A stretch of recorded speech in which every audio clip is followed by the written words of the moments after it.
Hello, guys. Shout out to everybody in the chat right now. We got 67 people watching right now. Happy Merry Christmas Eve. Sorry, babe. It's time to get this show on the road. To give you guys a little backstory. No music? What's going on? Well, no, that's not the show start yet. Oh, I'm my just bad. talking to the audience. Okay, that's fine. Or, That's They'll cool. literally leave us at 1 o'clock. I just hope you guys know that. For football? Yeah. Why don't they just watch both? Well, there's it's basketball episode, bro. I guess we have both. It's a basketball and football episode. You know we got to talk about that man. Keep on. Yeah, this is probably gonna be. It's an end of an era because this is probably gonna be the last time we talk about him this year. Don't doubt him, man. Unless who knows? All right, let's get the show on the road. Stop hitting my knee. Dude. Hello and welcome back to a brand new episode of the Pick a Side podcast. My name is Joel Moran and I'm here with River Brown, Angel Velez, and Joe Dehls. And this is now episode 240. In this episode, we talk about Zach Wilson being benched again, react to the Pro Bowl roster, give our NBA All-Star starters, talk about Trae Young trade packages, and debate the parity that exists between the East and the West. A quick shout out to Playback. We will be going live tomorrow for the Knicks and Sixers game on Christmas on Playback. You can join down below with the link in our bio. You guys can chat with us, come up on stage, and also talk to us. It's going to be a blast. I can't wait. Knicks W or Sixers W, either way, I'm happy. Come on, bro. I'm a fan of both teams. You gotta root for the Knicks. Oh my God. You're a Knicks fan and a James Harden fan. James Harden wins. Did you watch the game last night? No, but you want the Knicks to win The and Harden Bulls over and 30. Knicks game? Yeah, I did. That was yeah? nuts. So what do you have to say about Star J, man? It was actually a fun-ass game. He had Yeah, a it was- great game. It's a great game. You know, Terrence Ross has great games. Yo, that was a crazy. I'm going to leave it at that. I'm just saying, like, Terrence Ross. I'm all these gonna Knicks fans leave coming on it my Twitter. at Oh, yeah, what do you say about RJ now? Like, it's one You game, could have bro. used another Bro, he's player. been to- cooking for the past, like, He's been RJ's playing well. Knicks There's fans no want doubt. your head for saying you might possibly take PJ Washington over. Yeah, it was- That's- it was pretty They want nuts. your head. They Bro, definitely RJ's want playing well. There's no doubt. That doesn't change my opinion of him and what I think he's going to be in the NBA. I think he's going to be a starter. I don't see all NBA performer. I don't see all-star, consistent all-star. That's my opinion. That's what I feel. What does RJ do that tells you otherwise? get buckets. What does RJ do that Terrence Ross doesn't do? You know He's what not I'm a hooper. Terrence Ross. is Huh? crazy. RJ Barrett does not. He's not a bucket. I don't think about RJ Barrett and say he's a bucket. Okay. What do you think that, Like, Griff? why are you? No. He needs you, bro. Support him right now. It's, Drew's over here calling him a bucket. He is a bucket. I wouldn't Come on, say throw some that. He's not a respect on his bucket. name. He's definitely not a hooper. Like the hooper definition, he's definitely not a hooper. He's not a hooper. What are we talking about? Bag work here, is not there. He's It's very more- limited. he's His more of a bag work basketball is not player. He's here. not a No. hooper. But he's a good player. A bucket is nuts. He gets buckets. A bucket is like He Kevin gets Durant, buckets. Steph, No, there's- LeBron. No, a Luka. bucket is that in tiers any of buckets. situation. There's you can- levels. A There's bucket tiers of is buckets. Even Jalen Brown is a bucket. Listen, Like, when you needed there's RJ no- last night, you're who a stepped bucket, up to you're the a bucket. plate? a bucket is in It's any just situation. DeMar's better. You Santos, can go big get your dono. own basket. That's Damn, what it is. Santos? Santos. Shout out to What Santos. does he do? $100 Christmas donation. Let's go. Happy Fucking Christmas, goat. everyone. Hope y'all have a great He day must and run a stay business. safe. Santos. Shout out to Boom. Zach Wilson is a great player, just like Matt Ryan. It's a bum. It's okay. Santos, we got to get you a pick a side hoodie, man. Man, let's run these On the likes way. up right now. Oh, you sent it? Yeah. Tough. Real. And Run it up. in honor of Christmas, we're going to have a Christmas wish list. We're going to each name a couple things that we wish happened this upcoming, this NFL or NBA season. All right. I want to start out with you, Dan. Okay. I have two. One for the NBA, one for the NFL. The NBA one's easy. Celtics championship. That's all I want. Tatum, he gets MVP. He doesn't get MVP. I'm not really too torn. The Celtics need to win a championship. They want to win a championship. They came so close last year. One champ in Ribs 40 years. Warriors, beat us in 6. But this year, this offseason, that's Should've all they been talked 5. about. Should have been 5. But it wasn't. It was Game 6. 1 was nuts. Yeah, can't win them all.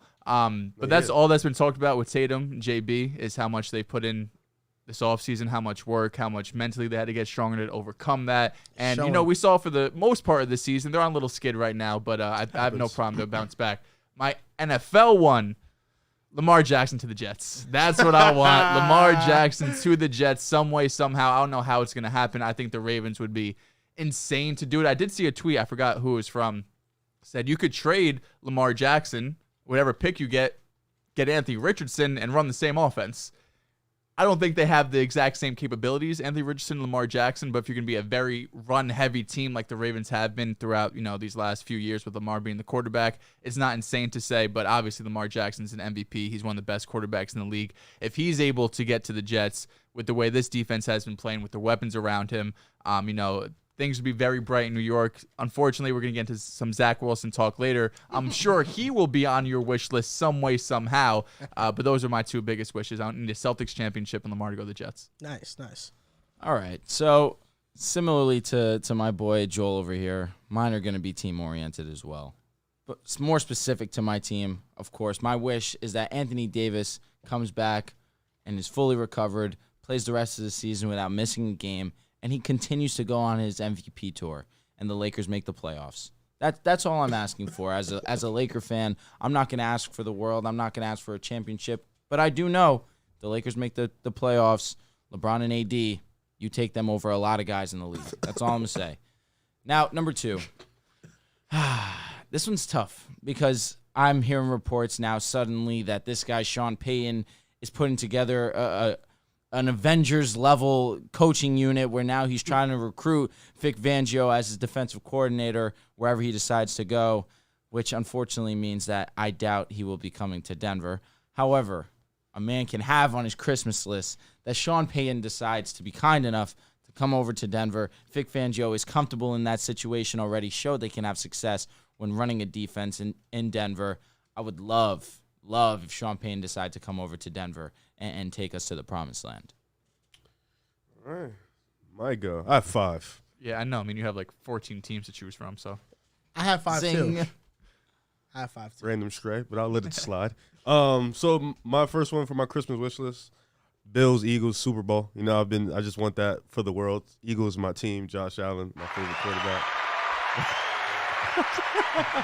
Dude, where's our round of applause? I just felt like that was the right time. Number 2, Josh Allen MVP. I'm still rooting for that one. Very, very strong, and also helps fit my agenda. He just had a very beautiful game on Sunday. Embarrassed your boy. Completely outplayed your guy. He didn't embarrass him. Number 3, Warriors Clippers meeting the WCF for me. Because same way I feel about Drew in a sense where if the Warriors actually do get in, there is a world where they can actually beat any team they play. Not like the Lakers, but the Warriors are a little bit far much better than the Lakers. Beating every good team so Warriors far in the starting league. 5. We'll beat We've beaten everyone good in the league so far when they've been healthy. I know. So my 4th one, D-Rose get his jersey retired in Chicago. I think that would be like extremely amazing, especially with all the injuries that happened in his career, what he did for the Chicago, what he did for the city and stuff like that. And then my 5th one is Cavs ECF. I think I want to see that definitely. Donovan Mitchell, hopefully get an MVP. Just a couple of my agendas to fit here and there, but I really like Cleveland. I love Donovan Mitchell. So who do you want them to play? Who do I want them to play? Ooh. You keep telling me that they're a good matchup for the Celtics, right? I mean, they've beaten us. Yeah, I would. If I want them to play somebody, it'd probably be the Celtics. Do you think that gives them the best chance to win, or do you think? I just think that'd be like the best series. Yeah, I think the Bucks would completely wash them. I agree. So I think Celtics Cavs would be really fun. My Christmas wish list is straight to the point. It's easy. It's things that are possible. That's the most important thing. What you said, Celtics win the championship, is impossible. What I got is possible. Shit. Nets win a championship. Nets beating the Celtics in the playoffs. That's on my Christmas wish list. The enjoyment I'm going to feel when the Nets kick the Celtics' ass, and then I come here, sit across from you on the show, and I see the Celtics lose and see the look on your face after the Nets disrespect. Oh, that's going to be an all-time great pick-a-side moment. Second one, the Timberwolves figuring it out. My man Ant-Man, hopefully he figures it out. Lost the Celtics last night. Yo, they did. They go on these rough stretches. Yeah, Third one, Joe Burrow goes back to the Super Bowl. My guy, Joey B. Round of applause for that man. He's great. He's a great guy. He's a great quarterback. I hope he goes back. I feel like the Bengals are the most complete team in the AFC. Joe Burrow, man, second best quarterback in the NFL. I remember when I was called crazy for having him top 5. 5th best quarterback in the NFL. Number 4, we get an AFC playoffs of Mahomes, Burrow, Allen, Herbert, Trevor Lawrence, and Lamar. 6 great quarterbacks. Only thing I would make it better if Deshaun Watson would have made it instead of Tua. But the Dolphins' offense is great as well. So, a playoffs where our quarterbacks are Mahomes, Burrow, Allen, Herbert, Lawrence, Lamar, and Tua. All those offenses are going to be really fun to watch. The AFC is absolutely loaded. And 5th, Zach Wilson gets traded to an organization that has a great offensive coaching staff, respects his abilities, and is willing to develop this man. This young man needs a reset, like Robert Saleh said, but now with the Jets. And I agree with first overall pick Alex Smith and his analysis on the situation. They don't have a plan for this young man. So Zach Wilson gets traded to a great situation. I'm hoping for it, for his career. First of all, I'm not talking about Zach Wilson. It's just funny. Me, Boston Celtics, we're focused on a championship. You, Joel, Nets, focused on beating the Celtics. It's just kind of funny how those, two things can coexist together. We're focused on big things, man. We're not worried about the fucking Nets. It was actually funny. I saw someone reply to you, and they said, you love December basketball. Jeez. That was hilarious. Because you do. You love early season basketball. No, that's funny because what's funny about that is that teams that have won a championship have played great, if not high-level basketball at this time. The Warriors last year won. November, December was, you can argue, the best stretch of basketball they played. Then they had injuries down the season. So you look at the history of who's won a championship, they usually look great around this time. Okay, yeah. Gotta keep it going, though. Gotta stay healthy. A little bit. Yeah. There's some exceptions like Boston and, Miami. them being on a slump. But how often does that happen? What? A team starting off super slow and then turning it around. Oh, well, it was historical. It was, and you lost. We did. We still so got it there. wasn't Have a historic season. There yet? Oh, no, it happened. History doesn't remember losers. Oh, shit. Y'all Like the lost. Nets. So it wasn't a historic. I disagree. People remember losers sometimes. You remember Allen Iverson? I mean, we talk about the Nets sweep all the time, how they lost in 4 games to the Boston Celtics. It's not going to happen this year. Okay. They were a loser. Don't worry. They were indeed losers. Yeah. Don't worry. Kevin Durant, no way he's having another stinker. Okay. Know that. Word. You know that. Kyrie Interesting. ever had 3 points at halftime. The Nets were kicking the Bucks' ass. They were. This Nets team is a different team. It's not the same old Nets. I don't disagree. And I feel like you are acting like they're not a threat. No, you should be worried. I said they're the 3rd best team in the East. I said that you 3 should weeks be ago. biting your nails about I'm the not, Nets. because we have like 5 months left to the playoffs. We have a bunch of time. You should be anxious for this matchup. The Nets. I'm excited. You should be nervous. The Nets are legit, man. I know. They're amazing. They're a great team. They're honestly amazing. You should be nervous. So are we. Because it's not Steve Nash. It's Jock Vaughn leading this team. Not Deuce Vaughn, Jock Vaughn. Jock Vaughn. Facts. Jock Vaughn is that man. Jock Vaughn is him. He's that guy. So is Joe Mazzulla. Not like Jock Vaughn. They're both very good. Not like Joe Mazzulla is a good coach, no He is a doubt. good coach. Both of them have to be tested in the playoffs. They do, for sure. But Jock Vaughn has had, he comes from the Spurs coaching tree. He has coaching experience. He's learned from his failures. So did Quinn Snyder. He's been an assistant for a long time now. I like Jock Vaughn, man, and he's energetic. And you hear his post-game press conferences, he cares. Where do you want to see Zach go? What's that position or that situation? I want to see him go to a team that has a coach that instills confidence in his players, has an all-around culture that feels like a family, that care for one another, and that's the Detroit Lions with Dan Campbell. It's not the Jets. That's a guy. That's Dan Campbell's a coach that, he believes, he fights hard, he cries for his guys. You don't think the Jets have that culture? He can learn under. They've been building that culture. Not like Dan Campbell, not like the Lions. Okay. There's a difference between a team that starts out 5-2 and ends the season losing versus the team that starts out 1-6 and now is about to make the playoffs. Jared Goff clears Zach Wilson. Well, Zach Wilson will learn under Jared Goff next year. That's true. That is and very true. then when he comes and plays, it's going to be a different story. You think if we had Jared Goff instead of Zach Wilson, we would beat the Lions and Jaguars? Who's the other quarterback? We had Mike White. We probably would have beat them. No, if we had Mike White, we don't win either. No, we don't put up more than 3 points against the Jaguars. Yeah, for sure. But we don't win. I mean, we let up really 16 points. Mike White versus Jared Goff, who's better? Right now, Jared Goff for sure. Well, no, right now, always and will always be better is Jared Goff. Yeah, I mean, Mike White has a long shot. What about Mike White versus Trevor Lawrence? Obviously, Trevor. Doug Peterson was toying with our defense. Obviously, Trevor. And we still only let up. I mean, they got a field goal late, but other than that, it was 16 points. That's because they weren't trying. You know, they were trying as the game progressed. I don't know. Maybe if the Jets could get some offense going, maybe they would have tried a little bit harder, right? Would have been nice. Chris Streveler should have played second half. Reports just came out. Jets likely done with Wilson. They lost all confidence, and he will be gone after this year. I mean, Oh my God. Regardless if he plays or not, he will be surprising news of the day. This mojo. Oh, this is from Mojo Jay stock keeps Glazer. hitting. I trust his reporting for sure. Love to see that for financial purposes only. Yep. What did you do on Mojo? Shout it out. Well, I was at the game this Thursday, and it was pretty electric. Rick. It was very cold. People were not happy with my fit, but I wasn't going for style. I was going for warmth. Of course. And I put a calm 50 on Zach Wilson's unfortunate downfall, and he was benched. And the price went down. I think it went from $24 to $17. I said, you know what, Drew? Hold that for a little while. I'm pretty sure that he's probably not going to start another game the rest of the season. Probably is going to go down a little bit more. And what are the odds right now? The report drops that he's probably not going to play another game for the Jets and is going to be off the team next year. It went to $15. Yeah, I see. right now it's at $15.55. Yeah. Just a couple minutes ago, it was $17.50. So the news of him not playing again. It just dropped at 11%. And let's see, what's my percent return? Very short. Right now, my percent return on Zach is 70%. Damn. So $50 turned into what? $50 turned into, I could cash out right now at 83. Okay. That was in 3 days, 2 days. Yeah, literally. Thursday. Yeah. Sheesh. Yeah, for me, I cashed out on Zach because I shorted him, and you know, I wish I put more went, than $50, honestly. Yeah, should have put the fucking mortgage on it. Damn it. That's smart. Fucking mortgage. So I took my money out of Zach, and I actually invested into Gardner Minshew. I think Zach gonna have a big time day today.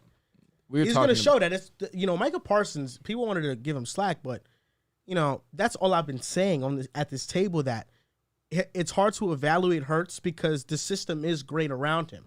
I mean, they have the most Pro Bowlers. The offensive line is the best in the league. But he does things that show that he's not a system. Yes, QB. but today with Gardner Minshew, we're going to see what he does in this system. I don't understand that because last year he wasn't that good, and this year you see the improvements. You got A.J. Brown. So, one player turns you into this. Well, he still has to Tyreek Hill turned around the Dolphins on. But why is that a knock on Jalen Hurts? Correct. But do you see the dimes Hurts be throwing? That's not a A.J. Brown thing. That's like a Hurts thing. Like the dimes he be throwing. Well, Micah said, "Look, I'm not going to argue with an All-Pro Defensive Player of the Year." No, you can argue. Right? A guy on the Dallas Cowboys. Remember that. Micah Parsons watches film. He knows what he's talking about. Diggs said Hurts is the MVP. You do know that, right? Guy on the Cowboys. Trayvon Diggs. Yes. He gets torched. No, don't do that. Don't do that. Not as good as Micah. The better boy. Slay. Whose opinion do I take more? You shouldn't take neither because they're Cowboys fans. You should listen to Slay, bro. You should listen to Slay. I'm not, but you're listening to Parsons. I'm saying, listen to Slay. And anybody that says Mahomes is not the MVP is ridiculous. Well, Mahomes now is the Hurts MVP. is hurt. No. He's out for a game even if he was healthy, Mahomes is the MVP. It's end of story. No discussion. That doesn't mean he would. Are you about to have a Hurts agenda now? What do you mean a Hurts agenda? Like you don't like Hurts either? I like Jalen Hurts, but Micah Parsons, what he said is factual. He's a Cowboys guy, bro. If you're gonna use that from somebody else. No, it's not just that. No, let's use it from Darius Slay, who said he should win MVP. His teammate, the guy who's with him every single day, practicing with him, in film room with him. He doesn't have a bias. Does Micah not have a bias? This is what we're trying to say, bro. He actually, his bias is worse because he hates the Eagles, bro. Like he hates the Eagles. He has to. It's a rivalry. I don't think so. I think he's speaking facts and truthfully. I think he is. Well, we'll never know because the Eagles are going to be built pretty perfectly for a long time. We'll see this game. Well, Gardner's not a bad quarterback, so Minshew should be fine. So you're telling. So what if Minshew throws for 300 yards and 3 touchdowns? I could see that. I'd be very surprised those are 303 touchdowns. I'm just asking. He's not fucking. I mean, if he does that, shout out to Nick. What if he does that? Then we can definitely have the argument of the system because of one sample size versus the Cowboys, one of the top teams in the league. Okay, you told me the Cowboys aren't 40. They aren't them. The Jags just put up 40 on them. With Trevor Lawrence. And the Jets just did what? Didn't Green Bay give them 42? The Jets gave them fits. The Jets gave that offense fits. What offense fits? The Jaguars. They put up 19 points. They put up 3 at the end. It's a 16. rainy day. It's not the same as. I saw the Jets put up 30 on the Bears in a rainy game. With He Mike won't run White. wide open. Okay, I mean, that's what I'm saying, bro. Like, come on, don't pick and choose. If it's one game. What do you mean? You're talking about a Bears defense who had practice squad players playing. Okay. Versus who? You talking about the Jaguars versus the Jets defense, an elite defense in the league? Weren't the Cowboys even supposed to be elite? They are. They've dropped down recently. I don't think you should base this one game on. I think you should give it some time. And nobody is. Yeah. It's gonna. Just If you don't listen, like the rest of the season. If you don't like Hurts, you're gonna be like, well, Minshew just did it. So that's what people are gonna run with. Dehls, this is rich coming from you. You have not even called Jalen Hurts a franchise quarterback this season. That is wow. Yeah, he's on your ass. He's got to keep doing it. So when I say there's some questions. For me, it's not valid. But you have not put your stamp on Hurts being a franchise quarterback this season. I said he has to do it the whole year and in the playoffs. I would without a doubt I would love Jalen Hurts as my quarterback. He's a franchise quarterback. But we were 10 weeks into the season. I don't have to call him a franchise. That's I have to crazy. put him with Joe Burrow he's and the Herbert biggest, and all He's the these biggest guys. Hurts guy at this table, and he has not called him a franchise quarterback. I am, but I'm not going to take a 10 or 12 week sample size of the regular season and be like he should be in the conversation with Joe Burrow and Herbert. Last year I did that same thing with Burrow, and he proved me right. So if you believe in your guy, he'll prove you right. Burrow also went to the Super Bowl. But there's a thing. Okay, you don't think the Eagles are favorites to go to the Super Bowl? They are, without a doubt. So why don't you project and be like Hurts is going to be a franchise I think they're going to go to the Super Bowl. There's nothing wrong with that. I'm just saying. I'm not ready to put guys. He questioning me when he hasn't put his stamp on Hurts. No, because you're talking about Gardner Minshew. No, That's why, bro. What are you talking about? He's not in the same stratosphere as Jalen Hurts. I never said he was. But you said, well, what if Minshew puts up 303 touchdowns? If Minshew has a great performance, then you can definitely say, well, maybe the offense isn't all Hurts centric. No, it's not. A great There's no offense. team and it's an all-around great system around. Welcome to football. No, there's not just one guy. Look at the Super Bowl. Josh Allen is just one guy. Okay, has he gone to the Super Bowl? No. Why? Because you need a team. Look at Mahomes in the Super Bowl against the Bucs. His offensive line went down. It was his worst performance. Burrow had one of the worst offensive lines in the league last year. He went. Okay, they had a good defense. They have Jamar Chase. They have but offensively, Burrow did not have the Eagles' offensive line. No, he had wide receivers. He did not have a consistent running game, and they lost. So the Super Bowl. out of. And when we talk about offensive football, running game, receiving game, and blocking, Burrow had one of those. Jalen Hurts is the running game. He is the running game. I would say the offensive line is the running game. The offensive line creates those holes. Yeah, but Jalen Hurts is a part of that. Jalen Hurts helps the running game. And he's the passing game. What kind of statement is that? What are you talking about? The line's the run game? The offensive line is the most important thing to a run game. Come on, dude. Is it not? It's important for sure. We see running backs have great success in situations where the offensive line is great. When the last time you seen a running back for the Eagles have a great success? Very easy. Is Buffalo's offensive line good? No. All right, so then why is Josh Allen so good at running? Is it the offensive line or is it Josh Allen? It's a freak of nature. Well, Josh Allen is one of one. There's nobody like Josh Allen. One of fucking one, my guy. But then if that's Jalen Hurts, you're just undermining Jalen Hurts' abilities with that statement right there. Is Jalen Hurts Josh Allen? He's not. No one's saying he is, but he has his own unique ability. There's a reason why DeMarco Murray had 2,000 yards with the Cowboys. The offensive line was elite. The offensive line has more to do with an elite running game than the running back itself. Well, I mean, our running backs. If you have a great running back, it helps. It definitely first elevates off, your Jalen ceiling. Hurts is not a running back. I'm not saying he is. But so his success is not solely predicated off the offensive line. It's not, but I'm saying that's a big part of it. I would say that's. If you were just talking about Miles Sanders, that's sure. More than his first 1K a year. Because Miles Sanders he's solid. He's never been this. Jalen Hurts is different because he's also passing at an insane clip, but at the same time, he is one of the most efficient rushers in the league. Jalen Hurts has never been behind an average or below average offensive line. So we're gonna scrutinize him for that. I'm not saying that. I'm saying all I'm saying is that the offensive line has a big part of the running game. That's what I'm saying. It has a part. But Hurts being dynamic is why it says why it makes the running game go where it's at. What are the defenses? What are the defenses scheming for? What do you? How do you defend? How do you defend the Eagles when Jalen Hurts is one of the best passers in the game right now, and on top of it, he's a top 3 rushing quarterback in the game? How do you defend that? Also, how do you defend the Eagles when schematically you know what you can do, but up front you can't beat them? Like, no defensive line can match up with the Eagles up front. We saw Micah Parsons get taken out of a game by Lane Johnson because he's that great. They also schemed him out too. But when Lane Johnson was lined up one-on-one with him, Michael did nothing. Yeah. Their entire offensive line is Pro Bowlers. What are we talking about? Yeah. But what are we talking about? No, but why you're highlighting the offensive line more importantly than Jalen Hurts? Nobody is saying Jalen Hurts doesn't elevate the running game. He elevates the running game. But you credit the offensive line the most. Yes, the biggest cog in that is the offensive line. No doubt. It is, but when you have Hurts who has rushing ability, it makes the run game open up so much more. Yes. Because you need to take account to the quarterback. No doubt. Because normally you're playing 10 on 11 on defense. This time you're playing 11 on 11 because normally the quarterback doesn't have a chance to run the ball. When you have Hurts who's a threat to run, you have to take into account him. The offensive line, I agree with you. For the most part, when it's just a non-mobile quarterback and just a running back, the offensive line plays a huge part, probably 70-80% of it because they open up the holes. But when you have a mobile quarterback, it takes, I feel like, it's obviously still important, but it probably comes down to 50% because the quarterback has that ability to put pressure on the defense. Correct. There's no doubt. But for me, I value the offensive line play much more heavily than just Hurts as a runner. That's my opinion. Do you think the run game would be this effective if they had Gardner Minshew the whole year? No doubt. It wouldn't be. But I do think it'd be just as effective if they had Josh Allen, if not more effective. I think it'd be more effective if they had Justin Fields. It'd be more effective if they had all running quarterbacks. Yeah. If you place in a running quarterback in there, it'd be just as or more effective. No, I'm with you. What I'm saying is that the offensive line plays a huge part in that. I agree. We can't just act like if Jalen Hurts had an average offensive line, his numbers rushing look the same, his yards per attempt look the same. They don't. It's much different. Honestly, I think his passing numbers would be down more than his rushing just because he has the cleanest pockets in the NFL. For sure.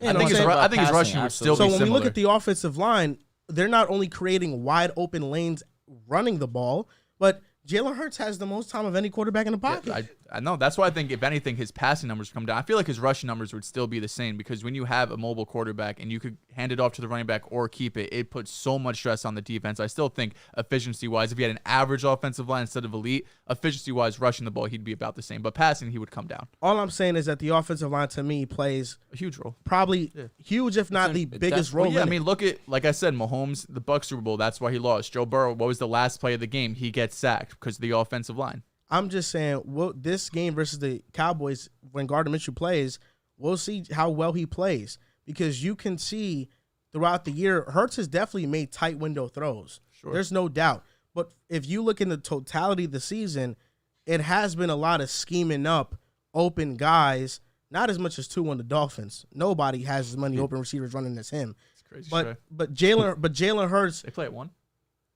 It's not as hard as other quarterbacks. The situation is not as hard as other quarterbacks have to go through. So when Gardner Minshew in this team. So when Gardner Minshew, is Gardner Minshew a starter or a backup? He's a high-level backup, low-end starter. Okay. Yeah. What is Jalen Hurts right now? What? Top MVP candidate, right? Yes. So we'll see when you plug in a high-level backup into this position how it looks. That's all I'm saying. Yeah, I mean, I think at the end of the day, Gardner will have good numbers, but I don't think when you're watching him play, he's going to be nearly. I don't think Gardner Minshew's better than Jalen Hurts. I don't think he's close to Jalen Hurts. Yeah. All I'm saying is that this system does make it easy for quarterbacks. And there are a lot of quarterbacks that can have success. Not the success Jalen Hurts has had, but they can have for sure high level of success. No, it does. But I still think even when you put Minshew in the game, even if he has a good stretch, they're still going to have a ceiling come playoff time because he's just not as good as Jalen Hurts. So regardless of what he does, it shouldn't matter because at the end of the day, they can come out with Gardner Minshew. Yeah, I disagree. They can. So then I disagree. I disagree. And it's not that I believe in Gardner Minshew. It's that the NFC stinks, and the Eagles are the most complete roster. Exactly. Your biggest competition is going to be Brock Purdy and the Niners. That kind of cancels out. Some respect on the Cowboys. And Gardner Minshew is better than Brock Purdy. Yeah, I would take all around roster. Right Eagles are better than Niners, and then even the quarterback Minshew's better than Brock Purdy. I'm gonna wait till Purdy makes a mistake before truly evaluating him. He started 3 weeks now? 4? He's been really good. I mean, now's about the time you have a good amount of tape on him. That's the only thing I'll say. Once he makes a mistake, we can have this conversation. Right now, he's over under Gardner Minshew today, 2.5 touchdowns, passing touchdowns. They're on the road, I believe. Passing touchdowns. I'll take under. 2.5. I'll take under as well. They're on the road. I'll you know what? Is that a boot now? That's too high. I don't think fantasy now. I'll go over. We have like Josh Allen at like. I'll definitely go over. I'm gonna go over. Fuck it. I'm gonna go. I think he throws 3 pass touchdowns today. Dallas has something to prove today. Yeah, for sure. It don't matter when you got Kelvin Joseph out there covering. It don't matter. He's a liability. It don't matter. I don't get to watch Jalen Hurts. Now listen, Zach Wilson was benched. again, right? No, again, it's This nuts. time for Chris Again. Trevler. All your QBs keep getting benched. Jay Glazer reported. Matt.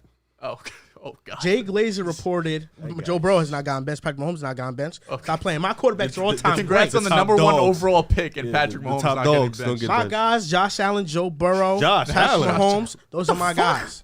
I like Mac winners. Jones. Josh isn't Mac your Justin guy. Herbert. Josh is my isn't your guy. No, this is what I we're like not going the to do. greats. No, I like the Josh greats. Allen Sorry. isn't your guy. Sorry, I He's like the not your greats. guy. I like the No, greats. he's not your guy. I like the How do you greats. like the four Trevor best Lawrence, that's quarterbacks my in the guy. league? Like, how are they all Trevor your Lawrence guys? is my guy because I never lose. Yeah, That's you're what it done. is. You I lost don't with Matt lose. Ryan. You lost. Well, I took an L there. There's Took no an L doubt. with Zach. Like, There's that no- was.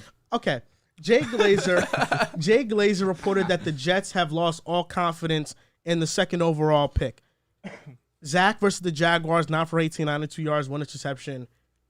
Dehls, I want to get your take on this first because I feel like you have a lot to say. And before the show, you did talk to me about how you think it's not all on Zach, man, and you think there's some organizational dysfunction. So I want to get your perspective on that. I love when you toss me these questions, how you just lie about it before I could go, so I have to just throw that out. First of all, I don't think there's anything wrong with the Jets organization. I actually think Robert Saleh has done a great job building up this culture. I feel like all of the people in the building have said that as well, how great of a culture he's built. The free agents that have come in, a lot of them, almost all of them, has said because it's Robert Saleh, and especially because we got a lot of big defensive free agents, DJ Reed and Carl Lawson over the last couple of years, because of the culture he's building.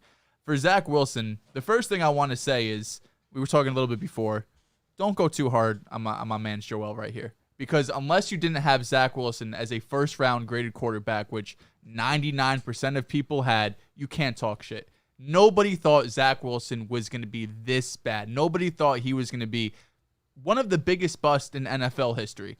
You might have been lower on him. You might have had him below Fields, Lance, Mac Jones, whatever. Nobody had him outside of the top 5 quarterbacks. Nobody had Davis Mills over him, right? So you could say all you want how you were low on Zach Wilson. You didn't think he would pan out. I guarantee you had a first-round grade on him. I guarantee he was one of the top quarterbacks on your draft board. So before you go rush into the comments and flaming Joel or whoever it wants to be, everyone was high on Zach in one way or another because you thought he should be a first-round draft pick. Now moving on to Zach. I'm happy and I'm sad. I'm happy because in the beginning of the season, I said all I want to know is Zach Wilson the guy? And we got our answer. After the Lions game last week, I said if Zach does this a few more times, now there's going to be questions going into the offseason and we're back at square one. Well, he came out against the Jaguars and he was terrible. There is nothing you could take away from that game that makes you have any inclination of hope saying if he just fixes this and this, he could become the guy. He could become a starter in this league. Right now, is he a backup in this league? Is he even a practice squad player in this league? I mean, that's how low Zach Wilson's confidence and play has been over this really entire season. He has gotten a lot of, I don't want to say praise, but passes because they've been winning, or they were winning. We were 5-2 at one point. Without Breece Hall, they're 2-6. Without Breece Hall, this offense has not looked the same, especially with Zach Wilson in. Breece Hall is a phenomenal player. When he comes back next year, he could be a Pro Bowl level player. He could be an All-Pro one day. That's how special Breece Hall was in the limited time we saw him before he got hurt with an ACL. So the whole 5-2 Zach Wilson thing that you were throwing in my face week after week, I just had to take it because it was true. He's But 5-4 now, still winning quarterback. When you watch the game, and Connor Hughes put out a tweet, the offense, yards per game statistically, points per game, it's so much better with other quarterbacks. We've seen Josh Johnson have, it was a small sample size, but Josh Johnson was great in one game. Joe Flacco's had multiple 300-yard games. Mike White has had 3 300-yard games at this point. Chris Trevler came in at halftime or after halftime and put life into this offense. I think the most concerning part is this offense is lifeless with Zach. It feels like nobody wants to be out there. It feels like the receivers don't get as open. The blocking's not as good. The running backs aren't as good. When there's a different quarterback in, for whatever reason, the offense has more life.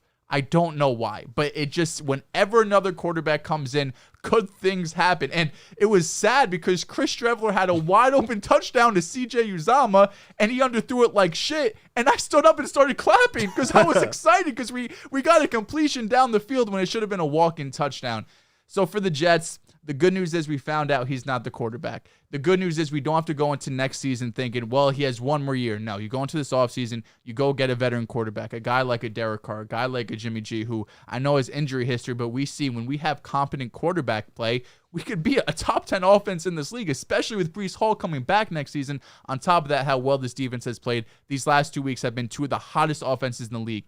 The Lions scored 13 offensive points. The Jaguars scored 19 offensive points. If we just have a decent day offensively, we could win at least one, if not both of those games. Unfortunately, Zach Wilson, he's going to go down as one of the biggest busts in NFL history.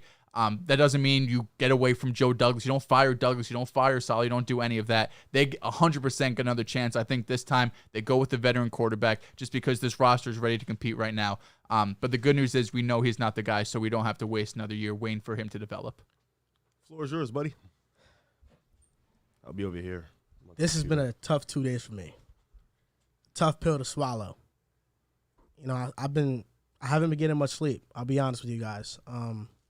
Staying up until 4 a.m., so watching some Zach Wilson highlights. Titans game. Jesus Christ. Watching some pre-draft analysis. Highlights or blooper reel? And I've just, you know, longer. College tape. I just keep asking myself the same question. Where did everything go wrong? There it is. What happened? You're right, Dehls. It's over for Zach in New York. And how fitting it was that the person who ended his career in New York was the quarterback we were supposed to take, Trevor Lawrence, but we won a meaningless game with Sam Darnold. He's supposed to be a New York Jet. He is supposed to be a New York Jet. It's like the Zion shit back in that summer with the Knicks. It really breaks my heart that it's over for Zach Wilson in New York. It does. Because this guy had a lot of confidence in, man, this quarterback, he has some high-level traits, no doubt. I agree with what you said when you said Zach's not the quarterback in New York, right? I'm not ruling this guy out for the future. I am not. I 100% am not. Whenever players are busts, we all blame the player, but we never look to the organization. And there are some players that they deserve that label, you know, because they don't work hard. Jamarcus Russell has a lot of stories about how he didn't work hard. He came overweight to training camp in his second season. Ryan Leaf had a lot of problems within himself that he's talked about thoroughly. With Zach, I don't see reports of work ethic issues. He didn't come overweight to training camp. Everything seemed fine. There were reports that he had the yips coming into the year, though, and I don't know what that could have been. But I don't see any low character stuff. What I will say about Zach is that what's undeniable is the energy that other quarterbacks come in the game with that he lacks.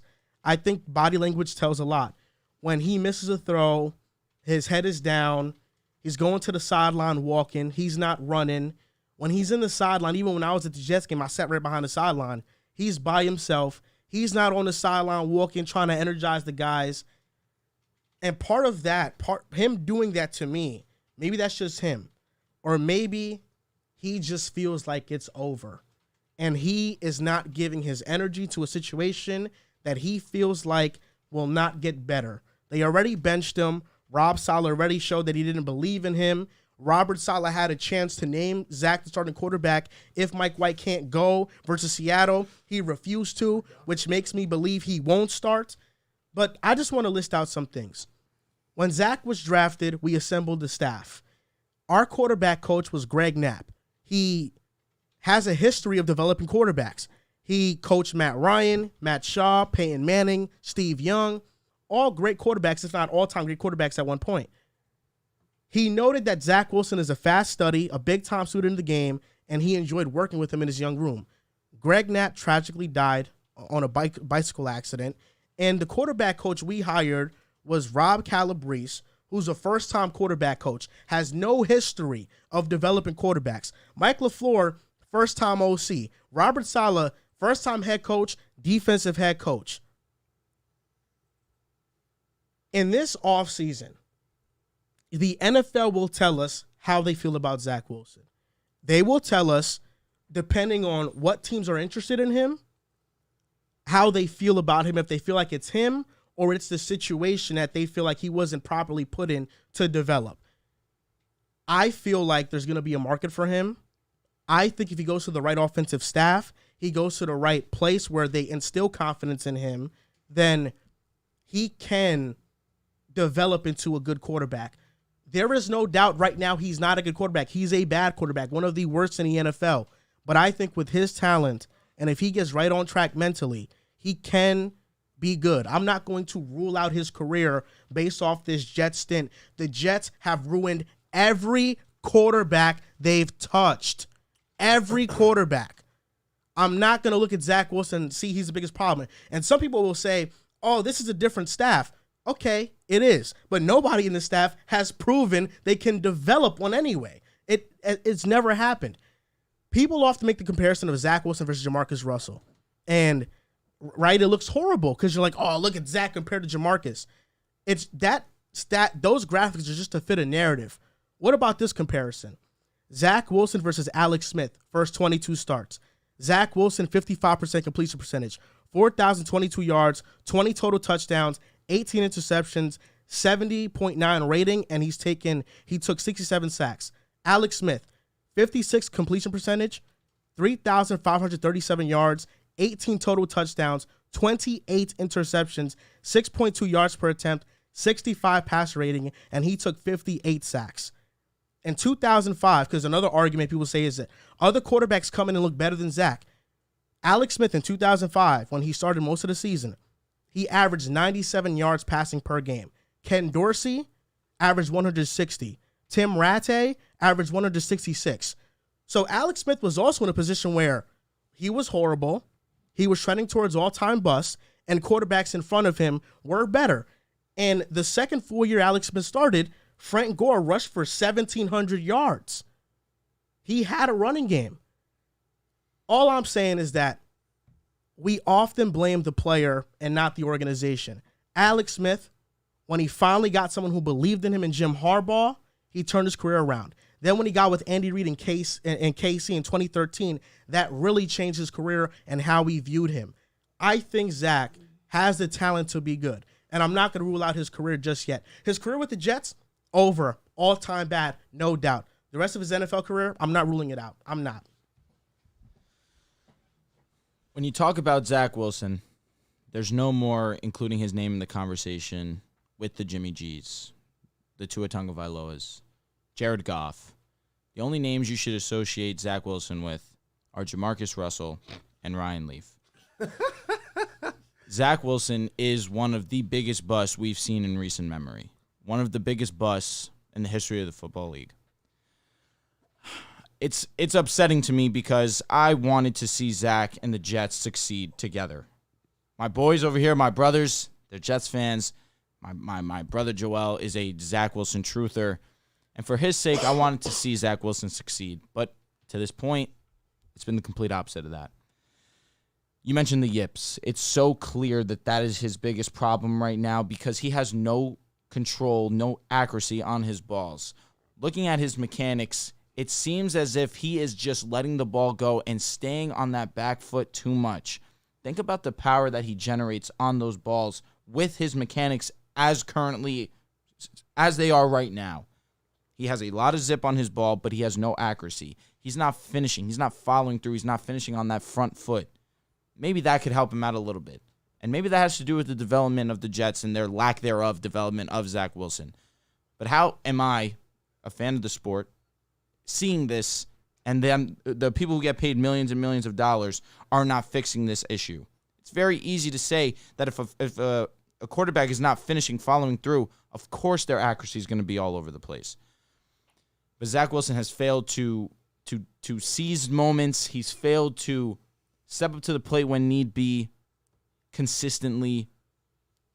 And if you're a Jets fan, and I was there Thursday, I felt like it was more brutal than what he deserved, honestly, if I'm speaking very truthfully. It's been that all season. I think that he was doing what he was being asked to do, but he wasn't trying to do more than that. And I think Jets fans want him to do that. But it's a weird way of thinking because there's some Jets fans that feel like he does more than what he should be doing. And Mike White was evidence of that last season and this year as well. So it's very counterintuitive. And Zach Wilson's in a tough position, and I can acknowledge that. But we can also sit here and say that Zach Wilson simply is not the best quarterback on the Jets right now. And if you're not better than a guy who has been a journeyman up until this point in his career, then how can you find success in this league? I struggle to see how it's possible. Alex Smith did it. But we spoke about that also. How now because the Jets are winning football games, and they're winning football games not because of Zach, but low-key in spite of Zach. There's a difference in expectations. With the Niners were bad overall. And they weren't winning games. Maybe Alex Smith was partly to blame for that. You gave me the numbers. He wasn't good by any means. But can you name someone other than Vernon Davis on that team that was worthwhile for those first few years? Frank Gore for sure. But you had Breece Hall, right? Frank Gore had 1,700 yards. No, Frank Gore is an all-time great. Absolutely. And Alex Smith's second season, they went 7-9. Joel, I also want to say this. I want to finish my spiel. I gave you a lot of time to speak. And it's just seeing how there's a difference in expectations when you're winning versus when you're losing. When you're losing, fans are a little bit more patient, which is normal, which is natural. Look at the Giants. They were super patient with Daniel Jones. And I say super patient, and honestly, that's a little bit too strong. I should have thought a little bit more before saying that because Giants fans were on Daniel Jones' neck. There was a lot of Giants fans that were ready to clip him after this season. There are still Giants fans that are not all in on Daniel Jones. But Daniel Jones is one of the reasons they're winning ball games. You cannot say the same for Zach Wilson. They are not winning games because of Zach Wilson. They have not won a game this season because of Zach Wilson. The Steelers we won because of him. Steelers game. Yeah. Also, how many points did you guys give up? No, the defense is but always. he had a game-winning drive in that game. Not a lot. Now that fourth quarter, he was a menace. So I give him that one. The 49ers in their second, in Alex Smith's second year starting, were 7-9. So they did win games. We're gonna probably finish 7-9 this year For sure. or 7-10, whatever it is. Joel, I feel for you. I really do. And this my Cam Reddish for you. No, this is my Carson Wentz moment for you. I remember. I know how you feel. I remember when Wentz got benched. It hurt me mentally. Physically. That was my guy. You know, he was playing like dog shit. And I always had that thought, he can be the guy. But it was a little different for Wentz and Zach. Wentz proved a little bit more. Obviously, he had a little bit more time. And he had a 4K year. He was on an MVP tour. Unfortunately, he just wasn't good at that moment, and the team went with a different direction. Hallelujah to that, because now we have Jalen Hurts, best team in the league. As a quarterback, your job is to be a leader. Your job is to galvanize the offensive troops. You don't have to be the number one leader, but you definitely have to be one of the leaders on the field. You have to be the guy that's galvanizing the receivers, getting guys in their right steps, and Zach Wilson is not that. He's still young, but he hasn't shown anything this year that warrants any full-on development from last year. He's been bad. And unfortunately for this year, the Jets were winning. I mean, I think you guys had him being competitive. I don't think you guys had him in a playoff run. You just had him I think maybe you did have him hovering around the playoff run. But you guys had a legitimate chance to make the playoffs, to be in the wild card spot because of that defense. Breece Hall was playing amazing. And Zach Wilson, at the time with Breece Hall, he wasn't doing anything out of whack. He was just being a game manager, and that was fine because you guys were winning games.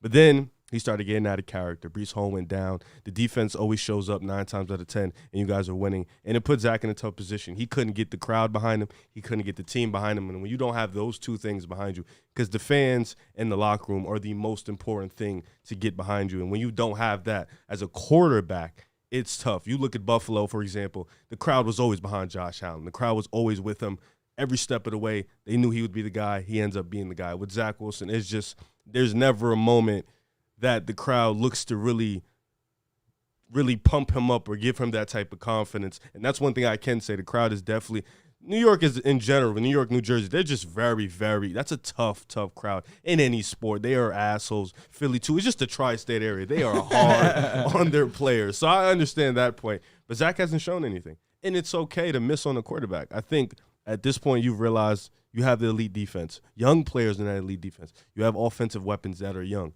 Now the direction is you have to find another quarterback, and I think that's the one thing that does suck because you thought you found the guy at the number 2 pick, and now you have to start this shit all over again because you just had Sam Darnold, and now you got to start all over again with the 3rd opportunity, but you have a better team. But I don't know.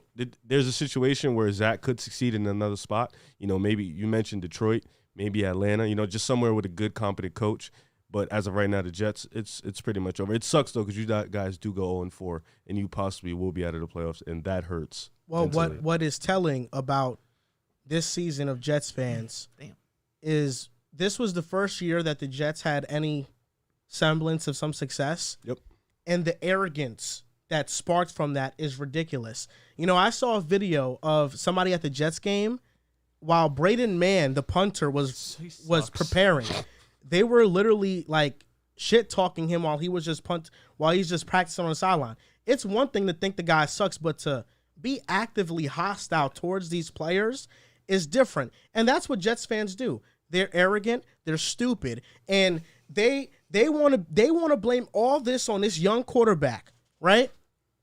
Why are we walking around like we're a historic blue blood franchise? We're one of the top 5 worst franchises in sports. We're one of the worst. And we're pinning this all on this player. When nobody on the staff has developed a quarterback, I don't care how much backlash I get for this. I highly doubt Zach Wilson is this if he's with the 49ers, if he gets drafted by them. I highly doubt it, bro. I highly doubt if he got drafted by a team that had a good situation where he can learn a year and sit under a veteran quarterback, he turns into this, bro. We threw him into the fire way too quick when it was clear he wasn't ready. He wasn't. And we're giving Zach all this blame, right? And deservedly so, he hasn't been good. If Zach is an all-time bust, which is the way he's trending, then how much blame does Joe Douglas get for making that pick? He missed. He absolutely whiffed. So why are we throwing this on Joe, man? I'm just saying, Ryan Pace, the GM for the Bears, hit on a lot of draft picks. He missed on Trubisky. That cost him his job. I'm not saying I like Joe Douglas. I think he's done it. The Bears hit on a lot of picks. They did. Or you're talking about when they were really good. Roquan and Smith. Their defense. Yeah, that's who Ryan Poles drafted. Got it. They were similar to the Jets. We have more younger talent on rookie contracts. Yeah. But Mitch was also better than Zach. So, you know. But even if he missed on Zach, he got an A on this last one. Jamar Chase. But he also missed on most of the 2020 draft or 2021, was it? His first year, the Makai, Elijah. So he's right now he's 1-1. I'm assuming. Because last year he hit. He's like 1-1-1. Okay. I would say drafting. He's had one amazing, this past year draft. was one of the best. He's improved. Yes. Okay. Yeah, his first year was bad, but that's like Makai gets hurt. Mims was a bust. Then the year after, you have that was the AVT Elijah year. Zach obviously. Mims. Elijah's turned into, like, I know he's been a headache, but also his play on the field I feel like has definitely come down from his rookie season, where he has this Deontay Johnson like quality in him where he'll get the ball and run 3 yards backwards. Like, he has a first down. He's done it multiple times. He did it in the Jaguars game where he'll have a first down and then run backwards multiple yards trying to gain extra yards instead of a first down. Now we have a third down. The last thing I'll say about Zach is I don't disagree in terms of the coaching staff. I do think you should have had some more veterans, some guys who have developed have developed quarterbacks in the past. But Zach Wilson misses wide open guys. Like, Mike LaFleur is scheming up guys wide the fuck open. He's just missing them. I can't put too much on coaches at that point. That's execution. That's you got to make the throw. But also, looking at the Jaguars game, Zach makes a good throw. We get a first down. Chris Streveler comes in, and we get a false start. Yeah. Also, Zach misses on a first down play. Zonovan Knight run, first down. Zonovan Knight run, loses 7 yards. False start. We're 2nd and 22.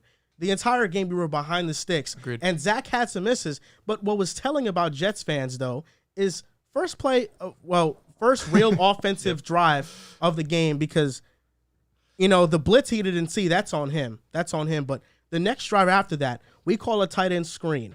Nothing is open. They're covering it. Zach throws it to the dirt. The right play. Yep, the fucking whole stadium boos. Yep. Idiots. Fucking stupid. And then before the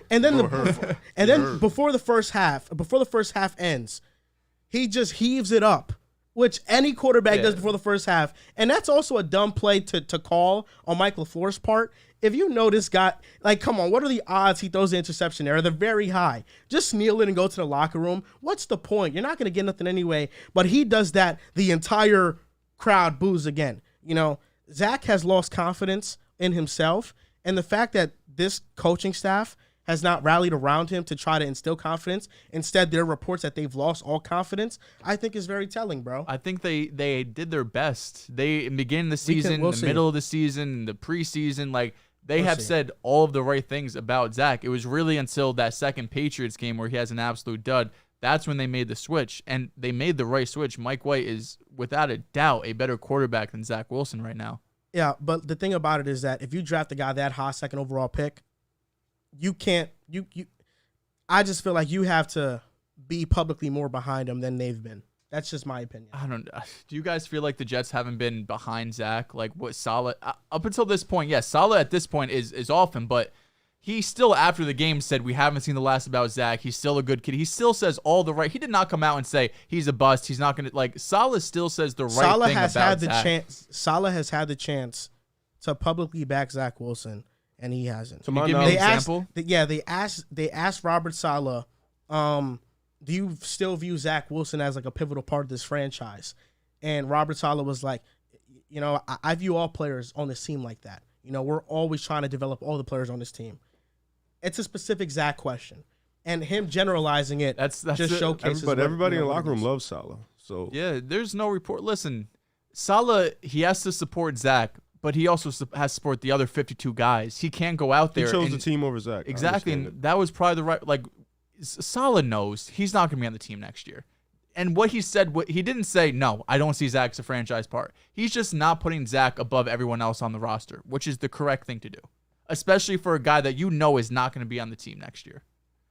You could get mad at it, but for me, I feel like Saleh and this coaching staff has done, at least publicly, everything possible to back Zach Wilson. Sure. In 4 years, he'll be fired. Or 3. What the fuck? I don't know. What is that? And part of the reason is because Zach Wilson was not able to develop into a franchise quarterback. They didn't develop him.